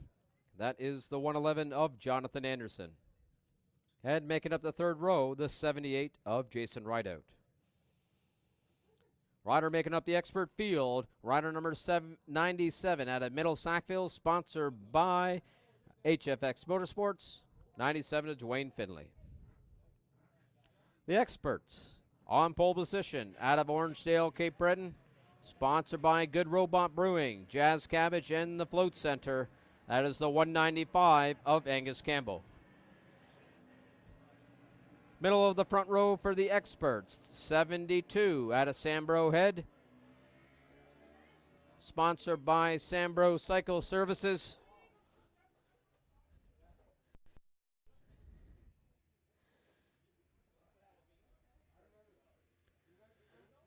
Can Mac Motorsports and Jan Man Leathers. The 72 of Scott Campbell. And making up the front row, rider number 60 out of 9 Mile River, Nova Scotia, That is a 60 of Mike Kemp. Second row of the amateurs sees the 95 out of Woodstock, New Brunswick. Sponsored by Tony Martin Plumbing and Heating, his grandparents, and his mother. 95 of William Martin.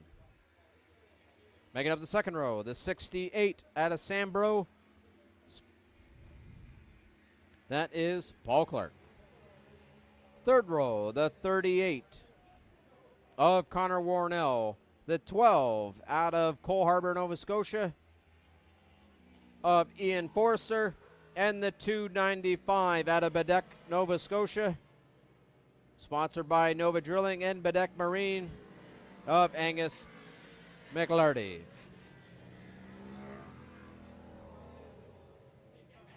Fourth row is the 73 of Robert McGinnis, followed by the 46 out of South Bar, sponsored by Robertson Electrical Supply, and some hard work is the 46 of Jarrett Campbell. Making up the field, the 53 out of Lake Echo, sponsored by the Hungry Beagle, Jim Marlowe. The 22 of Antoine Slater out of Toronto, Ontario, sponsored by G'day Optics, and the 36 of Lucas Bowl. We're now in the starters' orders. Flag is up, flag is down. And we're racing.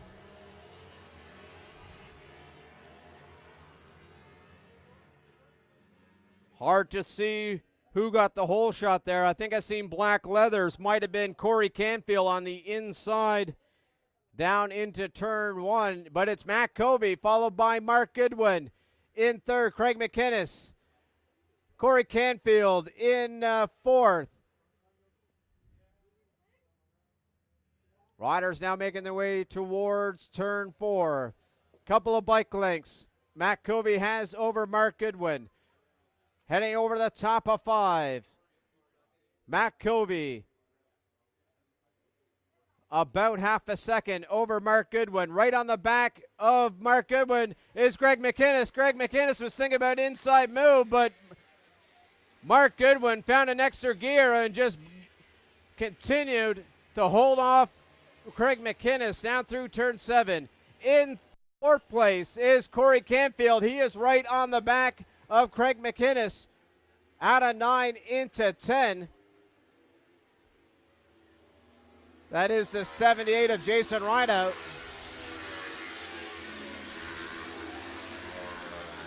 As you can hear the roar of the bikes.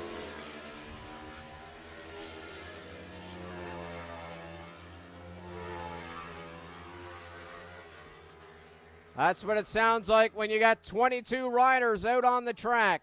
Leaders. Matt Covey looking like he's stretching his lead a bit there. Across the line, it was a second. It looks like it's around maybe 1.5 seconds there through turn four. Craig McInnes, I think he's trying an outside move of 4, but he's elected to tuck up in behind Mark Goodwin through 4 over the top of 5. Corey Canfield back and forth by about 3 bike lengths. Craig McInnes again thinking about an inside move, but quickly tucks up in behind Mark Goodwin, up 7 and into 8. Darcy George making a move on Mike Kemp there into turn 7. Darcy George started on the third row. Maybe he didn't have the best of start. Something might maybe have happened down into turn 2.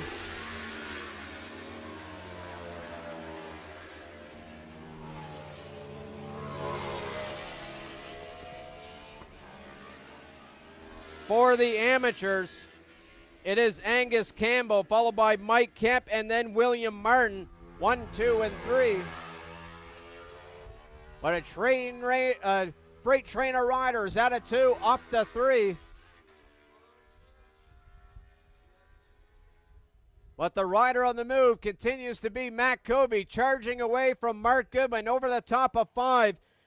It was 2.2 seconds across the line.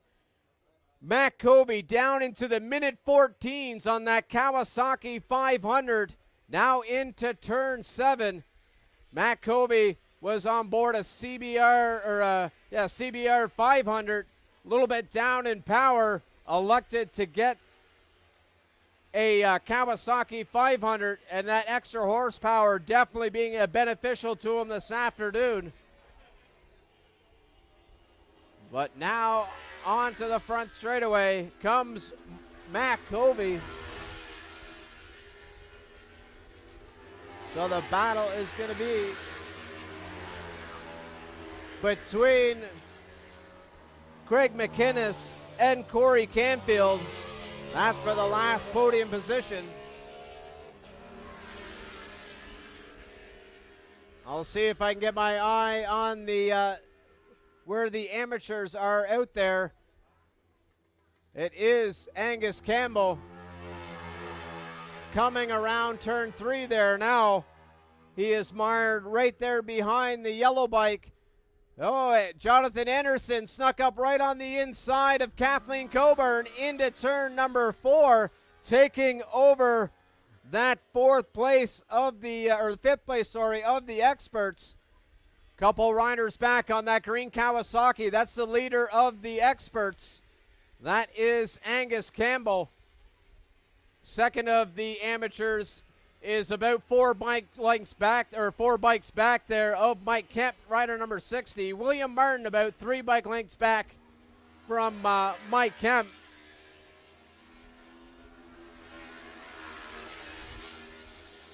All right, the battling of the watch here. Jonathan Anderson, Kathleen Coburn onto the front straightaway. Darcy George right there as well. Kathleen Coburn, drag race down the front finish line, able to take over that 5th place position from Jonathan Anderson. Darcy George right there as well. So's Angus Campbell. There's 5, 6, 7 bikes there battling it out there through turn 3. Great action here this afternoon in this lightweight category. But Kathleen Coburn able to open up a few bike lengths over Jonathan Anderson over the top of 5. Back up to this battle for 2nd and 3rd. Craig McInnes has able to gobble a couple of bike lengths back there on Mark Goodwin. He is only 3 bike lengths into turn 9. Mark Goodwin, a defensive move into turn 9 is going to kill his entry or his corner speed there, and it's allowed Craig McInnes to get another bike length closer to him. Now coming on to the front straightaway. Riders now getting the halfway marker. Craig McInnes side by side with Mark Goodwin into turn number 1.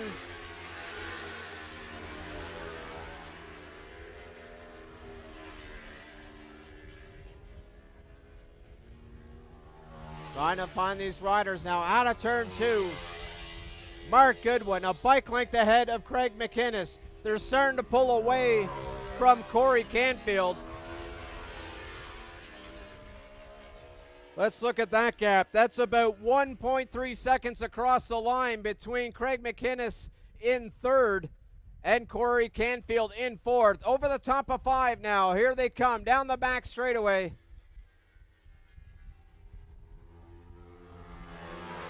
Mark Goodwin, great corner speed up through 7, pulling away from Craig McInnes. Now into turn 9. Again, Mark Goodwin with that defensive move into 9, not knowing that Craig McInnes is back. That's allowed Craig McInnes to get a couple of more bike lengths back on him there. Now coming onto the front straightaway.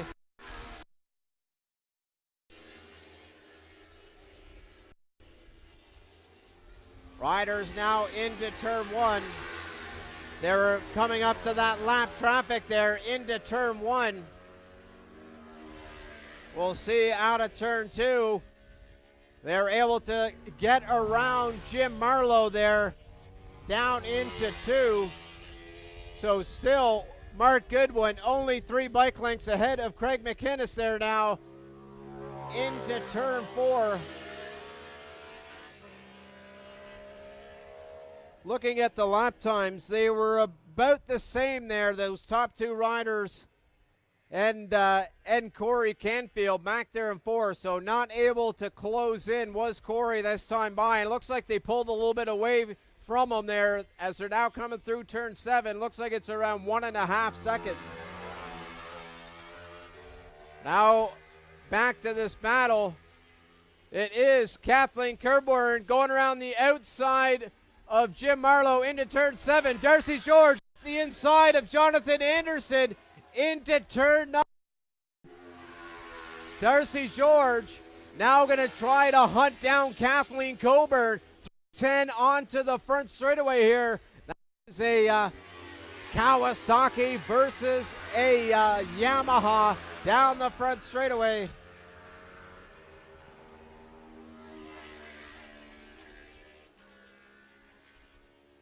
I'll keep my eye up on that battle for second and third. Right now it's just been single file the last couple of laps, so I'm intrigued with this battle that's shaping up here between Darcy George and Kathleen Coburn. They're coming out of 3 here, up to 4. I feel there's going to be some dicing back and forth going to happen here any moment as Kathleen Coburn pushing hard out of 4. Ran a little bit wide, but so did Darcy. Now over the top of 5. A bike length between the two, down the back straightaway. See what happens here into turn 7. Kathleen able to open up about 3-4 bike lengths. We'll see what happens here through 7. If Darcy is able to close in, he's in hard. Darcy up the inside of Kathleen Coburn into turn number 9. That is for 5th of the experts. We'll see if Kathleen Coburn able to answer back here. Amateurs sees Angus Campbell there coming across the line, followed by Mike Kemp in 3rd and William Martin in 2nd and William Martin in 3rd.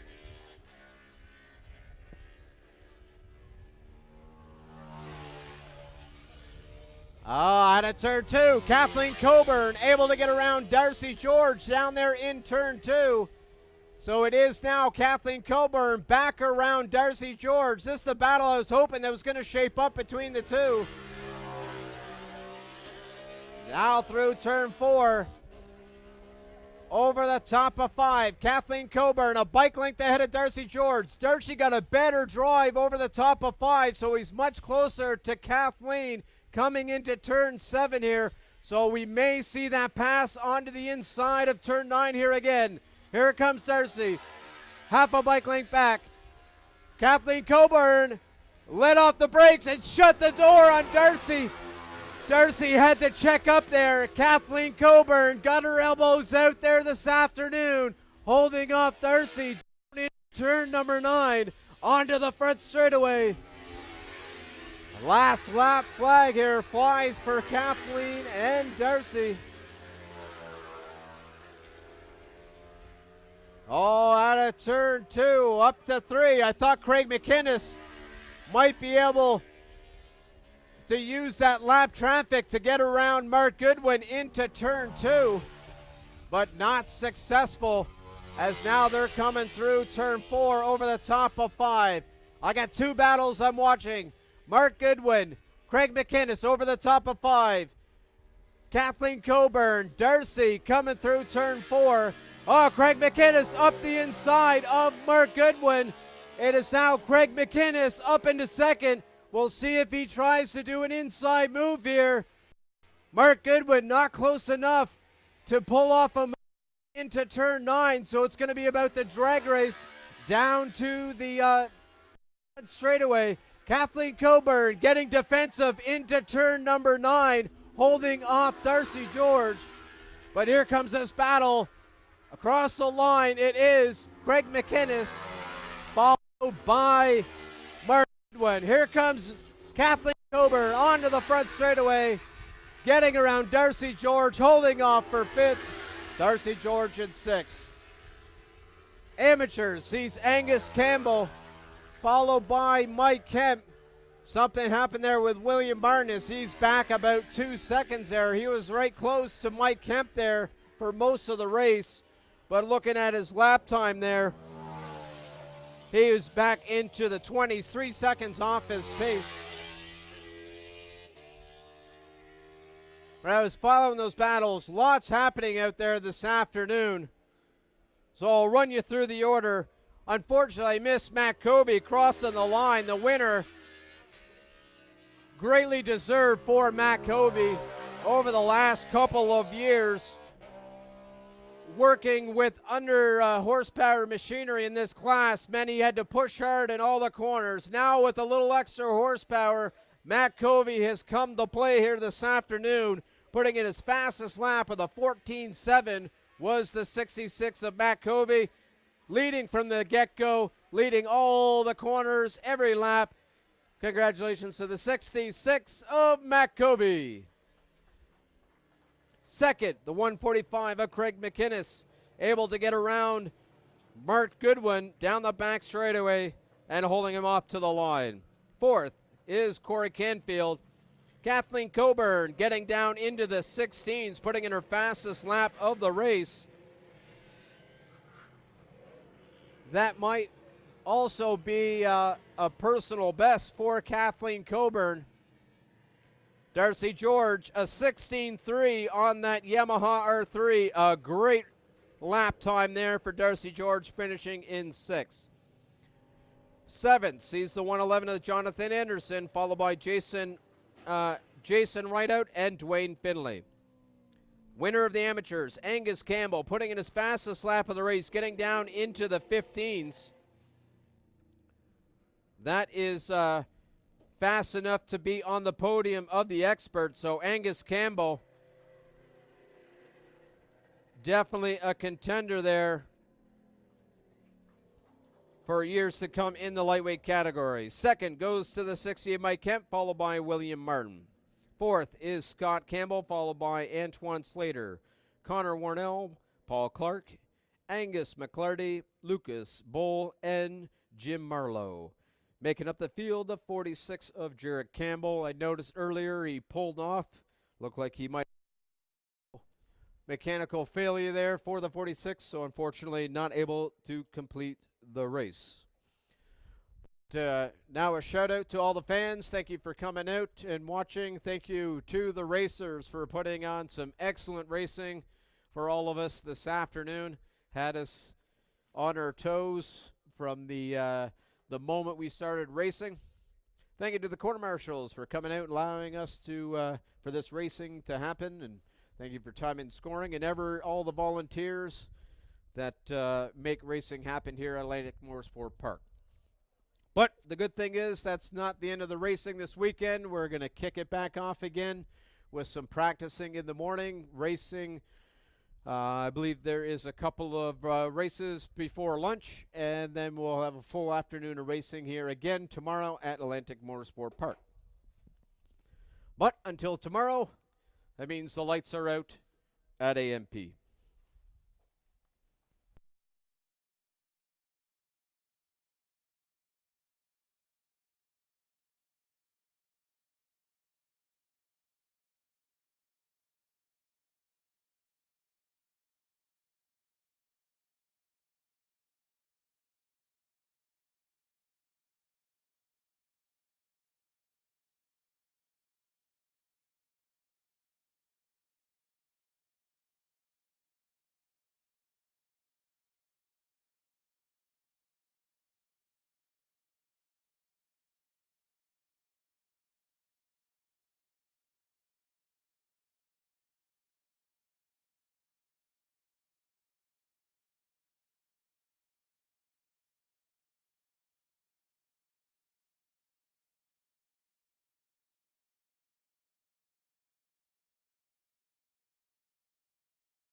Now coming down the paddock in the lead. Jeanette Ball taking the win.